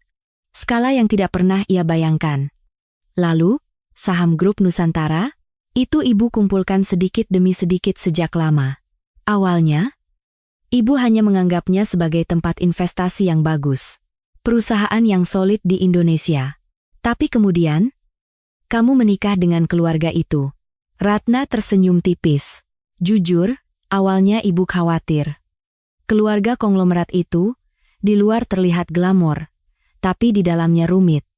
Tapi karena kamu terlihat bahagia, ibu hanya mengamati, dan untuk berjaga-jaga, ibu menambah kepemilikan saham, supaya ibu bisa mengawasimu dari belakang. Banyu kehilangan kata-kata. Ibunya, tanpa sepengetahuannya, telah menyiapkan perisai sebesar ini. Kenapa ibu tidak pernah cerita? Ratna menatap mata putranya. Karena ibu takut kamu akan merasa tidak nyaman? Kamu diakui karena kemampuanmu, bukan karena kekuatan ibu. Ibu tidak mau itu menodai pencapaianmu. Dan jujur, ibu tidak pernah menyangka akan terjadi hal seperti ini. Banyu menunduk. Hatinya menghangat. Ia merasakan bagaimana ibunya diam-diam telah melindunginya, selalu bersiap untuk segala kemungkinan. Terima kasih, Bu, kata Banyu dengan suara rendah. Ratna memegang tangan putranya. Tidak perlu berterima kasih, sudah sewajarnya seorang ibu melindungi anaknya. Sekarang, mari kita bertarung bersama. Selamatkan istrimu dan ayah mertuamu, dan buat orang-orang jahat itu mendapatkan hukuman yang setimpal. Banyu mengangguk. Sekarang ia tahu siapa ibunya, dan bersama ibunya, ia yakin tidak akan kalah dalam pertarungan ini. Pemandangan malam Jakarta menyinari mereka berdua. Malam sebelum badai, pukul 5 pagi. Di depan sebuah rumah sakit rahasia di pinggiran Jakarta, mobil-mobil hitam berbaris. Gerakan mereka senyap dan cepat. Pintu mobil terbuka, dan orang-orang berjas turun. Penyidik kejaksaan, polisi, petugas dari Kementerian Kesehatan, dan juru sita pengadilan. Meskipun dari instansi yang berbeda, mereka semua berkumpul di pagi buta ini dengan tujuan yang sama. Di tangan mereka ada dokumen, surat laporan, surat perintah penggeledahan, dan surat putusan sela, semua yang telah disiapkan oleh tim Ratna semalaman. Ratna dan Banyu juga ada di sana. Jantung Banyu berdebar kencang. Di dalam rumah sakit ini, di suatu tempat, Kirana ditahan. Ayah mertuanya, Wijoyo, juga ada di sini. Hari ini, mereka harus diselamatkan. Mulai, kata Ratna dengan suara rendah. Rombongan bergerak menuju gerbang utama rumah sakit. Dari luar, tempat itu tampak seperti panti wereda mewah. Taman yang rapi, bangunan modern, suasana yang tenang. Tetapi apa yang terjadi di dalamnya sama sekali berbeda. Tempat untuk menahan orang-orang yang tidak diinginkan, terisolasi total dari dunia luar. Seorang satpam menghentikan mereka di gerbang. Ada perlu apa jam segini? Ini bukan jam besuk. Seorang penyidik kejaksaan menunjukkan surat perintah. Surat perintah penggeledahan. Mohon minggir. Wajah satpam itu menegang. Ia segera mengambil radio HT-nya. Beberapa menit kemudian, kepala rumah sakit muncul tergopoh-gopoh. Pria berusia pertengahan 50-an. Wajahnya bengkak seperti baru bangun tidur, tetapi tatapannya tajam. Ada apa ini? Ini properti pribadi. Penyidik kejaksaan sekali lagi menunjukkan surat perintah penggeledahan. Kaki kepala rumah sakit itu lemas. Ia bersandar di dinding, nyaris tidak bisa berdiri. Wajahnya pucat pasi. Saya hanya menjalankan perintah. Dari Ibu Siska, alasan Anda bisa sampaikan nanti. Sekarang, kami akan mengambil alih pasien-pasien, kata Ratna dengan dingin. Penyidik kejaksaan dan juru sita pengadilan melangkah maju. Ini adalah putusan penangguhan rawat inap paksa atas nama Bapak Wijoyo Suryawijaya dan Ibu Kirana Suryawijaya. Mohon serahkan mereka sekarang juga. Kepala rumah sakit tidak lagi melawan. Ia menunduk dan mundur. Para satpam juga memberi jalan. rombongan masuk ke dalam rumah sakit. Jantung Banyu serasa mau meledak. Ia berjalan cepat menyusuri koridor. Ia harus tahu di mana Kirana. Lantai 3, Bangsal Timur, kata ahli analisis intelijen sambil melihat tabletnya. Informasi yang sudah mereka kumpulkan sebelumnya. Banyu berlari menaiki tangga. Ia mendengar suara langkah kaki mengikutinya, tetapi ia tidak peduli. Ia tiba di lantai 3. Di ujung koridor timur, ada sebuah pintu terkunci. Terpasang papan nama bangsal isolasi. Banyu menggedor pintu. Kirana? Kirana! Terdengar suara samar dari dalam. Suara wanita. Suara yang lemah dan bergetar, tapi itu jelas suara Kirana. Sayang? Sayang? Apa itu kamu? Air mata mengalir dari mata Banyu. Dia masih hidup. Kirana masih hidup. Ini aku, Banyu. Aku akan buka pintunya sekarang. Juru sita pengadilan mendekat dan menunjukkan dokumen. Seorang perawat dengan tangan gemetar membuka pintu. Dengan suara klik, pintu terbuka. Di dalam kamar, ada Kirana. Ia sedang duduk di tempat tidur, wajahnya pucat dan tirus. Tapi matanya jernih. Begitu melihat Banyu, air matanya tumpah. Sayang, Kirana. Banyu berlari dan memeluk istrinya. Kirana membenamkan wajahnya di dada Banyu dan menangis. Seluruh tubuhnya bergetar. Aku takut. Aku sangat takut. Aku kira tidak akan ada yang datang. Tidak apa-apa. Sekarang sudah tidak apa-apa. Aku di sini. Semuanya sudah berakhir.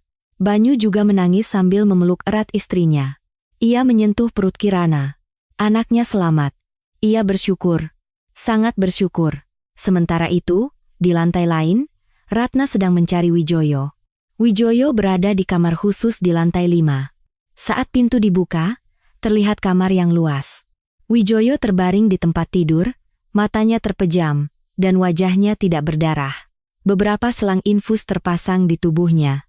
Kesadarannya sengaja dibuat kabur. Ratna berdiri di samping tempat tidur. Ia menatap wajah Wijoyo, sosok direktur utama yang dulu berwibawa kini telah tiada. Yang ada hanyalah seorang pria tua yang bahkan tidak sadarkan diri.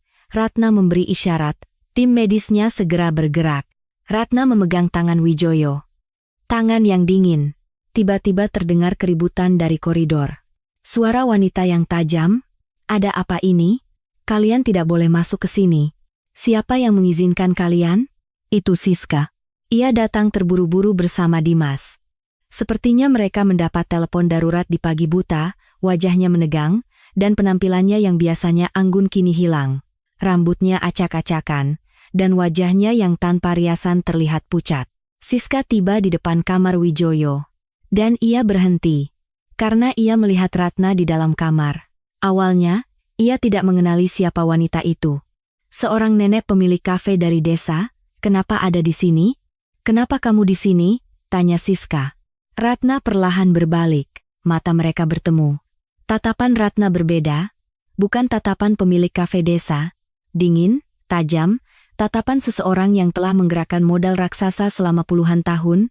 Melihat tatapan itu, Siska secara naluriah mundur selangkah. "Lama tidak bertemu." "Ya, Siska," kata Ratna. Suaranya juga berbeda. Lembut, tetapi penuh tekanan. "Biar saya perkenalkan diri. Saya Ratna Lestari, pemilik dana investasi infrastruktur Timur Tengah dan pemegang saham terbesar kedua grup Nusantara." Wajah Siska membeku. Dimas yang ada di sampingnya juga sama, keduanya kaku seperti patung es. Ekspresi mereka tidak percaya. "Apa? Pemegang saham terbesar kedua?" Suara Siska bergetar. Ia tidak bisa percaya. Matanya membelalak dan bibirnya bergetar. "Tidak mungkin. Kamu kan hanya pemilik kafe di desa." "Ibunya Banyu." "Bagaimana bisa?" Ratna tersenyum. Tapi bukan senyum hangat. Senyum yang dingin dan menusuk. Seperti senyum predator di depan mangsanya. "Banyak hal di dunia ini yang tidak kamu ketahui. Siska, kamu hanya melihat apa yang terlihat. Posisi sebagai istri direktur utama konglomerat, surat kuasa, dokumen, kamu hanya percaya pada hal-hal seperti itu. Tapi kekuatan sejati ada di tempat yang tidak terlihat." Kaki Siska gemetar. Dimas menopang ibunya. Wajah Dimas juga pucat. Pemuda berusia 30-an itu untuk pertama kalinya merasakan ketakutan. Apa? Apa maksudnya ini? Dimas tergagap. Ratna menunjukkan setumpuk dokumen tebal. Pemalsuan dokumen rawat inap paksa, manipulasi rekam medis, rekayasa surat kuasa direktur utama, penggelapan dana perusahaan. Semua buktinya sudah kami kumpulkan. Ratna membalik lembaran dokumen satu persatu. Wajah Siska dan Dimas semakin pucat, dan ini juga ada. Rencana pembunuhan terhadap Banyu. Kalian berencana memasukkannya ke mobil yang sudah dimanipulasi dan mendorongnya ke jalanan pegunungan, untuk membuatnya seolah-olah kecelakaan lalu lintas. Kami sudah mendapatkan kesaksian dari semua staf perusahaan keamanan. Lutut Siska lemas. Dimas buru-buru menahan ibunya, tetapi Siska jatuh terduduk di lantai. Kakinya benar-benar tidak bertenaga. Tangannya gemetar hebat, dan napasnya tersengal-sengal. Tidak. Itu salah paham. Saya hanya... Siska mencoba membela diri. Tapi Ratna dengan dingin memotongnya. Pembelaan Anda sampaikan di pengadilan. Ratna menoleh. Para penyidik yang menunggu di koridor melangkah maju. 2 penyidik mendekati Siska, 2 lainnya mendekati Dimas. Siska Wulandari, Dimas Suryawijaya, Anda ditangkap atas tuduhan percobaan pembunuhan, penahanan ilegal, penyalahgunaan wewenang, dan penggelapan. Ikut kami, Siska, yang masih terduduk di lantai, menggelengkan kepalanya. Tidak mau, saya tidak mau pergi, ini tidak masuk akal, Siska meronta. Tapi para penyidik tegas, mereka menarik lengan Siska dan membantunya berdiri. Borgol berbunyi klik saat dipasangkan di pergelangan tangan Siska. Merasakan sentuhan logam dingin, Siska tersentak. Jangan sentuh saya. Kalian tahu siapa saya? Saya istri Presiden Direktur Grup Nusantara. Siska berteriak, tapi kata-katanya tidak lagi memiliki kekuatan. Apa gunanya status istri Direktur Utama jika ia menahan suaminya sendiri dengan obat-obatan? Dimas juga diborgol. Ia tidak melawan, hanya berdiri termangu dengan wajah pucat pasi. Pikirannya kosong. Ia tidak pernah menyangka akan berakhir seperti ini. Dari ujung koridor, Banyu berjalan sambil memapah Kirana. Kirana melihat ibu tirinya, sosok yang diborgol dan diseret oleh penyidik. Emosi yang rumit melintas di mata Kirana. Marah, sedih, dan lega. Siska juga melihat Kirana. Wajahnya yang pucat dan tirus. Sesaat, emosi yang rumit juga melintas di mata Siska. Penyesalan? Atau kemarahan? Tidak ada yang tahu. Kirana. Siska membuka mulut, tapi Kirana memalingkan wajahnya. Ia tidak menatap ibu tirinya. Ia tidak bisa. Orang yang telah menahannya, mencoba membunuh suaminya, dan memanfaatkan ayahnya. Siska diseret pergi. Dimas juga. Keduanya, dengan lengan dipegangi oleh penyidik, berjalan menyusuri koridor rumah sakit. Para staf medis dan karyawan yang ada di koridor menatap mereka. Terdengar bisik-bisik. Siska menunduk. Ia tidak bisa mengangkat wajahnya. Pintu lift terbuka. Siska dan Dimas masuk. Tepat sebelum pintu tertutup, Siska menoleh ke belakang. Ratna berdiri di sana. Di ujung koridor, menatap dengan mata dingin. Mata mereka bertemu, kebencian terpancar dari mata Siska. Tapi Ratna tidak mengubah ekspresinya sedikitpun. Pintu lift tertutup. Ratna mendekati Banyu dan Kirana. Ia menatap Kirana. Wajah pucat menantunya, pipinya yang tirus, matanya yang lelah. Hatinya terasa sakit. Sayang, kamu sudah bekerja keras. Sekarang sudah tidak apa-apa, kata Ratna dengan lembut. Air mata mengalir dari mata Kirana. Ibu. Terima kasih banyak, kata Kirana. Ratna memegang tangan menantunya. Tidak perlu berterima kasih. Ini adalah hal yang sudah seharusnya ibu lakukan. Siapa yang berani menyentuh menantuku? Banyu juga menatap ibunya.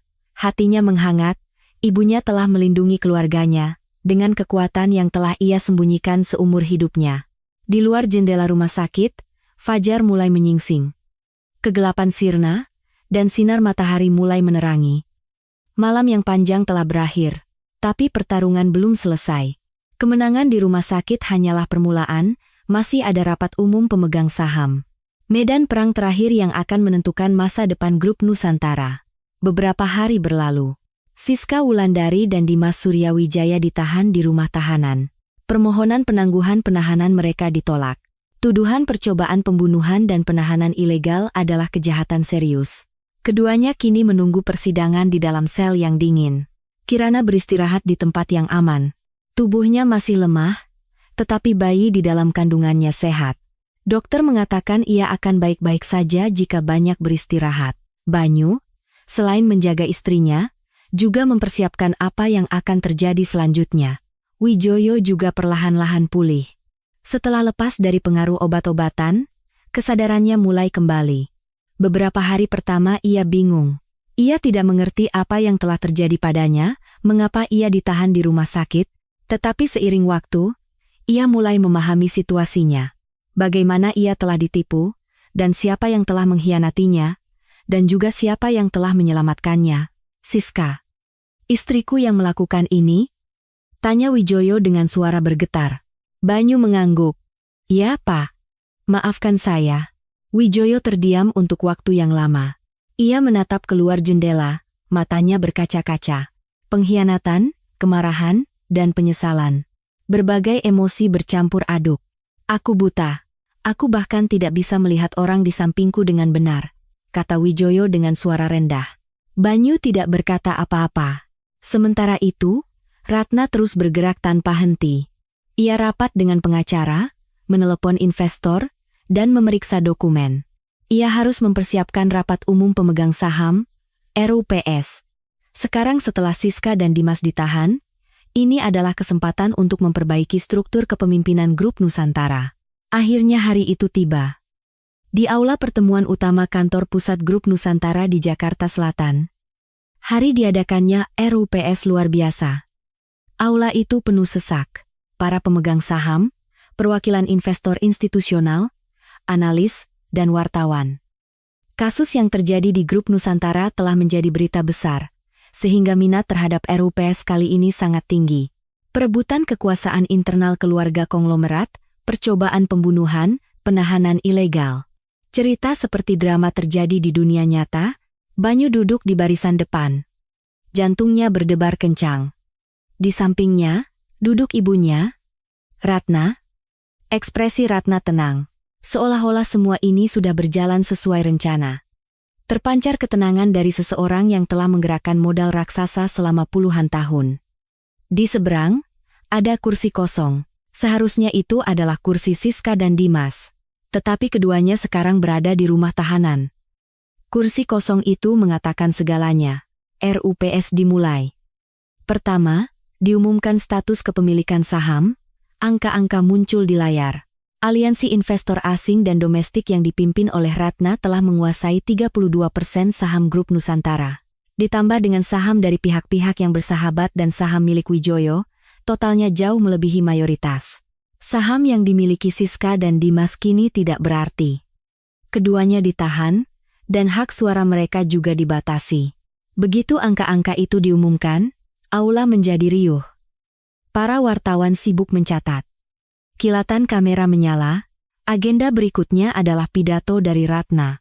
Ratna naik ke atas podium. Semua mata di aula tertuju padanya. Wanita tua berusia 68 tahun yang, sampai beberapa hari yang lalu, dikenal sebagai pemilik kafe biasa di desa. Tetapi Ratna yang berdiri di podium, sekarang terlihat seperti orang yang sama sekali berbeda. Ia mengenakan setelan kerja yang rapi, berdiri dengan percaya diri dan berwibawa. Ratna memegang remote. Presentasi muncul di layar. Pada kesempatan ini, saya akan merangkum apa yang telah terjadi di grup Nusantara dan memaparkan arah ke depan. Suara Ratna menggema di aula. Jelas dan kuat. Slide pertama muncul. Diagram aliran dana, panah-panah dan angka-angka yang rumit terlihat. Ini adalah aliran dana yang keluar dari anak perusahaan grup Nusantara selama 2 tahun terakhir.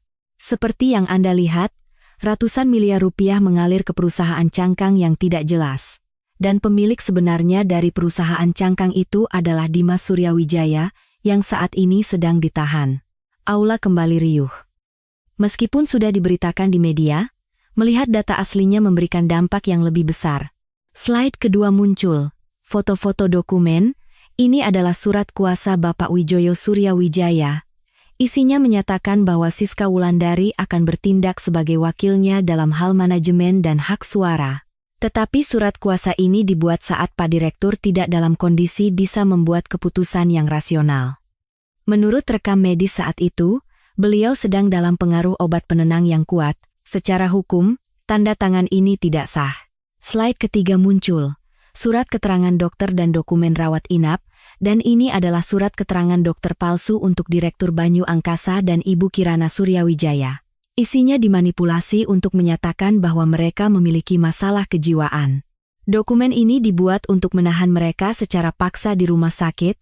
Ratna dengan tenang membalik slide. Terakhir, ada juga rencana pembunuhan terhadap Direktur Banyu Angkasa. Mereka berencana membuat kecelakaan lalu lintas dengan mobil yang sudah dimanipulasi. Semua bukti ini sudah diserahkan ke kejaksaan, dan Siska Wulandari serta Dimas Suryawijaya saat ini sedang ditahan. Aula menjadi hening. Keheningan yang berat menyelimuti. Ratna membalik slide. Layar baru muncul. Sekarang, Grup Nusantara harus memulai awal yang baru. Pada RUPS hari ini, saya mengajukan 2 agenda. Pertama, pemberhentian jajaran direksi saat ini. Kedua, reformasi total sistem pengendalian internal.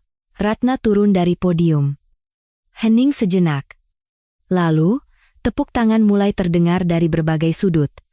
Awalnya pelan, lalu semakin keras hingga memenuhi seluruh aula. Voting dimulai. Agenda pertama, pemberhentian jajaran direksi. Dengan kubu Ratna yang menguasai mayoritas saham, hasilnya sudah jelas. Setuju 78%, tidak setuju 22%. Agenda disetujui. Agenda kedua, reformasi total sistem pengendalian internal. Ini juga disetujui dengan 75% suara setuju. Pimpinan rapat mengumumkan hasilnya. Kedua agenda telah disetujui.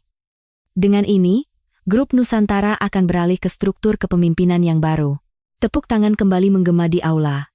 Banyu mendengarnya, memejamkan mata. Dadanya terasa sesak oleh keharuan. Selesai. Akhirnya selesai.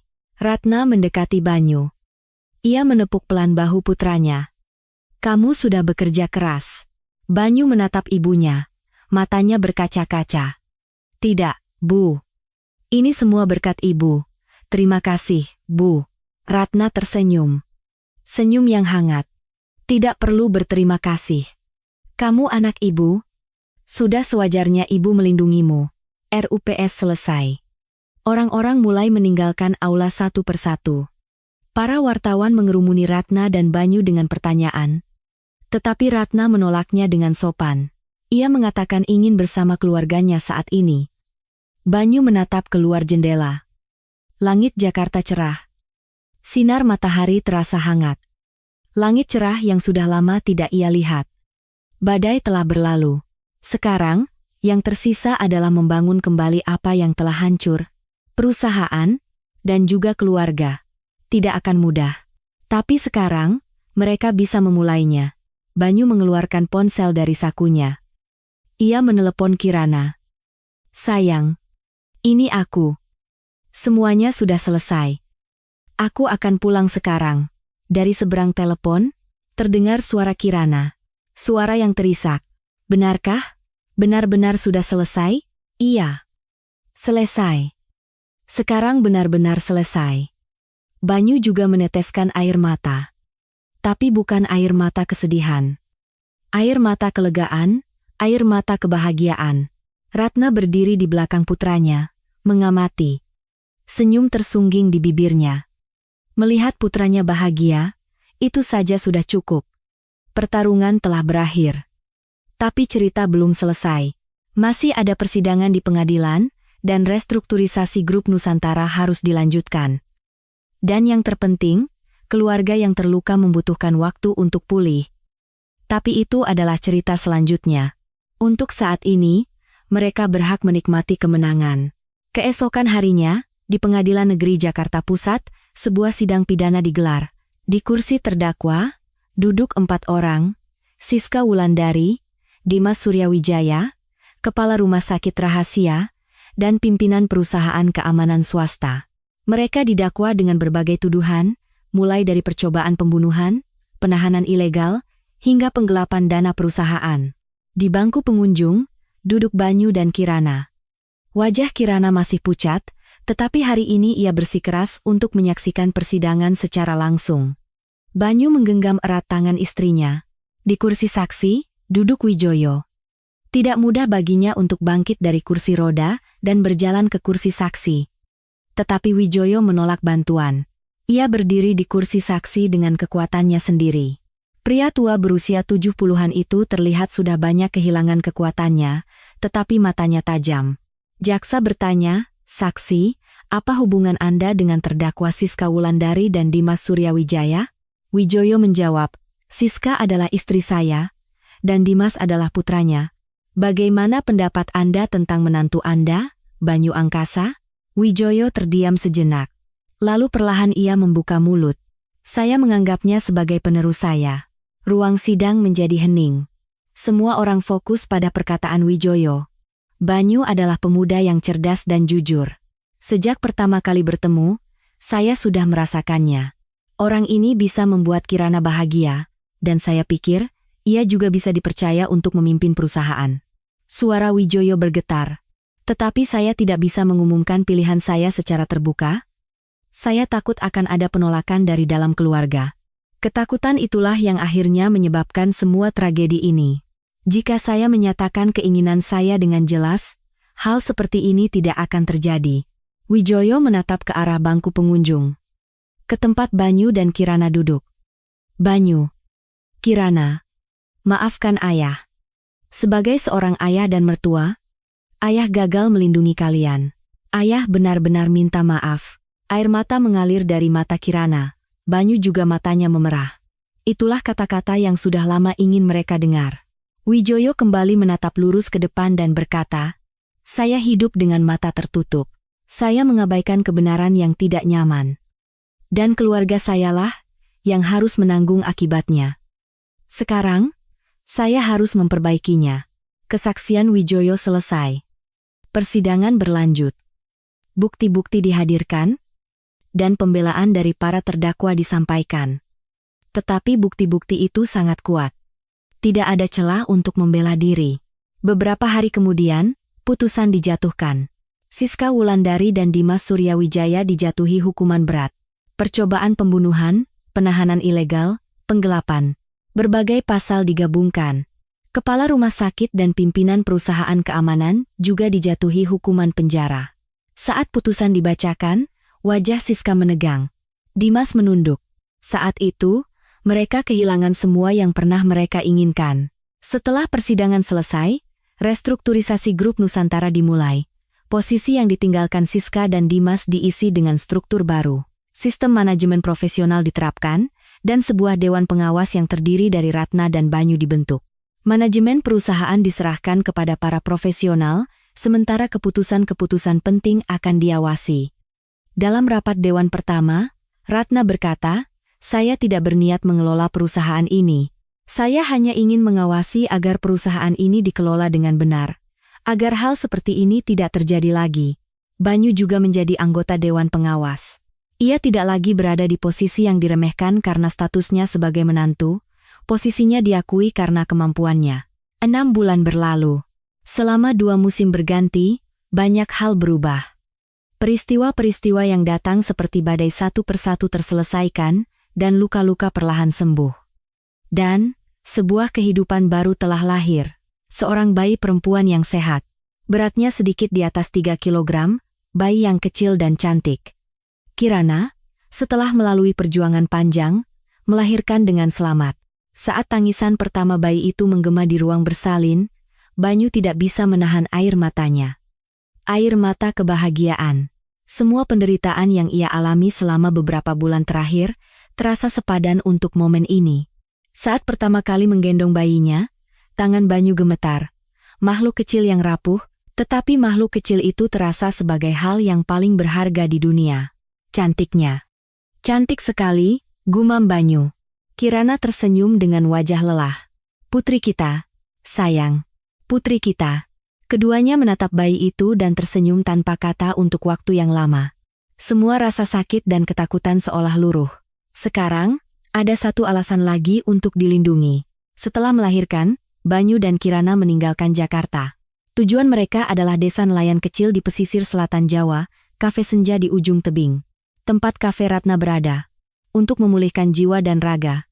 Di Jakarta, masih banyak wartawan dan tatapan orang. Mereka membutuhkan tempat yang tenang untuk beristirahat. Kafe senja di ujung tebing masih sama seperti dulu. Kafe kecil di atas bukit, jendela yang menghadap ke laut, ruang yang tenang dengan suara ombak. Suasananya sangat berbeda dengan malam saat Banyu datang dengan berlumuran darah. Damai. Ratna menyambut keluarganya. Saat pertama kali menggendong cucunya, mata wanita tua berusia 68 tahun itu berkaca-kaca. Cucu nenek cantik sekali, kata Ratna sambil menyentuh tangan mungil cucunya. Bayi itu tersenyum. Meskipun matanya belum bisa terbuka sempurna, ia terlihat seperti tersenyum. Mirip nenek, makanya cantik, kata Kirana sambil tertawa. Ratna juga tertawa. Tawa cerah yang sudah lama tidak terlihat. Pada saat itu, Ratna membuat keputusan besar. Ia menjual sebagian besar saham grup Nusantara miliknya. Nilainya mencapai ratusan miliar rupiah. Dengan uang itu, Ratna mendirikan sebuah yayasan. Yayasan untuk mendukung korban kekerasan dalam rumah tangga dan kejahatan korporasi. Kenapa yayasan, Bu? Tanya Banyu. Ratna menjawab. Setelah mengalami semua ini, Ibu berpikir, di dunia ini, tidak semua orang punya kekuatan untuk melawan seperti kita. Ada orang-orang yang tidak punya uang, tidak punya koneksi, tidak punya tempat untuk mengadu. Ibu ingin membantu mereka. Suara Ratna tenang, tetapi di dalamnya terkandung tekad yang dalam. Dulu waktu muda, Ibu juga susah. Membesarkan anak sendirian, sebagai wanita tanpa uang dan latar belakang, Ibu tahu betapa beratnya. Makanya Ibu jadi seperti ini. Sekarang, Ibu ingin menggunakan kekuatan ini untuk orang lain. Banyu menatap ibunya. Ia merasa hormat. Ibunya, yang seumur hidup bersembunyi seperti bayangan, pada akhirnya menggunakan kekuatannya untuk kebaikan. Di grup Nusantara, Ratna mengambil langkah mundur. Ia hanya mempertahankan posisi minimal di Dewan Pengawas dan melepaskan keterlibatan langsung dalam manajemen. Perusahaan diserahkan kepada para profesional, dan ia akan mengawasinya dari jauh. Saya bukan pebisnis. Saya hanya seorang investor. Perusahaan harus dijalankan oleh orang yang mengerti, kata Ratna di rapat dewan. Orang-orang mengangguk. Itu adalah keputusan yang bijaksana dari Ratna. Banyu dan Kirana juga memilih jalan baru. Keduanya memutuskan untuk tidak kembali ke Jakarta. Mereka tidak akan terlibat langsung dalam manajemen grup Nusantara. Sepertinya bukan kita yang harus mengendalikan perusahaan secara langsung, kata Banyu kepada Kirana. Peran kita adalah mengawasi dari luar dan menjaga keseimbangan. Sepertinya itu lebih cocok untuk kita. Kirana mengangguk. Aku juga berpikir begitu. Aku tidak mau kembali ke dunia itu lagi, dan aku juga tidak mau membesarkan anak kita di lingkungan seperti itu. Pendapat mereka sama. Mereka memutuskan untuk membantu mengelola yayasan dan hidup bolak-balik di kafe pesisir itu. Kehidupan yang tidak glamor, tetapi kokoh, Wijoyo juga berubah. Ia mengundurkan diri dari semua jabatan resminya. Posisi Presiden Direktur Grup Nusantara, posisi Ketua Dewan Direksi, semuanya ia lepaskan. Sekarang, ia hanyalah seorang pria tua berusia 73 tahun. Wijoyo memutuskan untuk tinggal di sebuah rumah pedesaan kecil di pinggiran Jakarta. Tempat yang tenang dan sepi. Ia akan menghabiskan sisa hidupnya di sana, tetapi sesekali, Wijoyo datang ke pesisir selatan. Ke kafe senja di ujung tebing, untuk melihat cucunya. Saat pertama kali menggendong cucunya, tangan Wijoyo gemetar. Makhluk rapuh itu berada dalam pelukannya. Keturunannya? Maafkan kakek, bisik Wijoyo kepada cucunya. Kakek adalah orang yang tidak becus. Kakek telah melakukan banyak hal buruk pada ibu dan ayahmu. Tapi kakek ingin menjadi kakek yang baik untukmu. Cucunya menggenggam jari Wijoyo dengan tangan mungilnya. Air mata mengalir dari mata Wijoyo. Kirana mengamati pemandangan itu, emosi yang rumit menyelimutinya. Ayah? Kirana mendekat, sering-seringlah datang. supaya anak ini sering melihat wajah kakeknya. Wijoyo mengangkat kepalanya, menatap wajah putrinya, matanya berkaca-kaca. Terima kasih, Kirana. Terima kasih banyak. Suara Wijoyo bergetar. Kirana memegang tangan ayahnya. Mereka hanya berpegangan tangan tanpa kata. Itu saja sudah cukup. Waktu berlalu. Suatu sore, saat matahari terbenam. Di bangku di depan kafe senja di ujung tebing, beberapa orang duduk, Ratna menggendong cucunya. Bayi itu tertidur pulas. Angin laut meniup lembut pipi bayi itu. Banyu dan Kirana duduk berdampingan, menatap laut. Langit berwarna jingga dan ungu. Matahari perlahan turun di ufuk barat. Terdengar suara ombak yang tenang. Indah sekali, gumam Kirana. Iya, indah, jawab Banyu. Keduanya berpegangan tangan. Tangan yang hangat. Sayang. Kirana menatap suaminya. Apakah kita bisa hidup dengan baik? Banyu menatap istrinya. Ada kecemasan di mata Kirana. Luka dari masa lalu belum sepenuhnya sembuh. Banyu menggenggam erat tangan istrinya. Pasti bisa. Suara Banyu mantap. Sekarang giliran kita yang menjaga. Keluarga kita, anak kita, hidup kita. Aku akan menjaganya. Kita jaga bersama-sama. Air mata mengalir dari mata Kirana. Tapi bukan air mata kesedihan. Air mata kelegaan, air mata harapan. Iya, kita jaga bersama-sama, jawab Kirana. Keduanya saling menatap dan tersenyum. Ratna mengamati mereka. Cucu dalam pelukannya bergerak. Ratna menepuk-nepuk punggung cucunya. Hiduplah dengan baik, nak. Nenek akan menjagamu, bisik Ratna pada cucunya. Cucu itu kembali tertidur. Matahari telah sepenuhnya tenggelam di bawah cakrawala. Langit semakin gelap, tetapi bintang-bintang mulai bermunculan satu persatu. Cahaya bulan mulai menyinari lautan. Perebutan kekuasaan berdarah di keluarga konglomerat telah berakhir. Siska dan Dimas akan menghabiskan waktu yang lama di penjara. Kekuasaan dan uang yang mereka dambakan kini tidak berarti apa-apa. Tetapi bagi mereka yang telah melewati badai, kehidupan baru telah dimulai. Kehidupan yang tidak glamor, tetapi kokoh. Kehidupan yang tenang, tetapi hangat. Ratna, sambil menggendong cucunya, bangkit dari bangku. Ayo masuk. Udaranya mulai dingin. Banyu dan Kirana juga bangkit. Keluarga itu masuk bersama ke dalam kafe. Pintu tertutup, dan dari dalam terpancar cahaya hangat. Kafe senja di ujung tebing. Kafe kecil, tetapi di dalamnya ada keluarga. Orang-orang yang saling menjaga. Itu saja sudah cukup. Suara ombak menggema di lautan malam, bintang-bintang memenuhi langit. Malam yang damai. Bagaimana pendapat Anda tentang kisah hari ini? Terima kasih sudah mendengarkan sampai akhir. Jika video ini menyentuh hati Anda, jangan lupa untuk subscribe, like, dan nyalakan notifikasinya,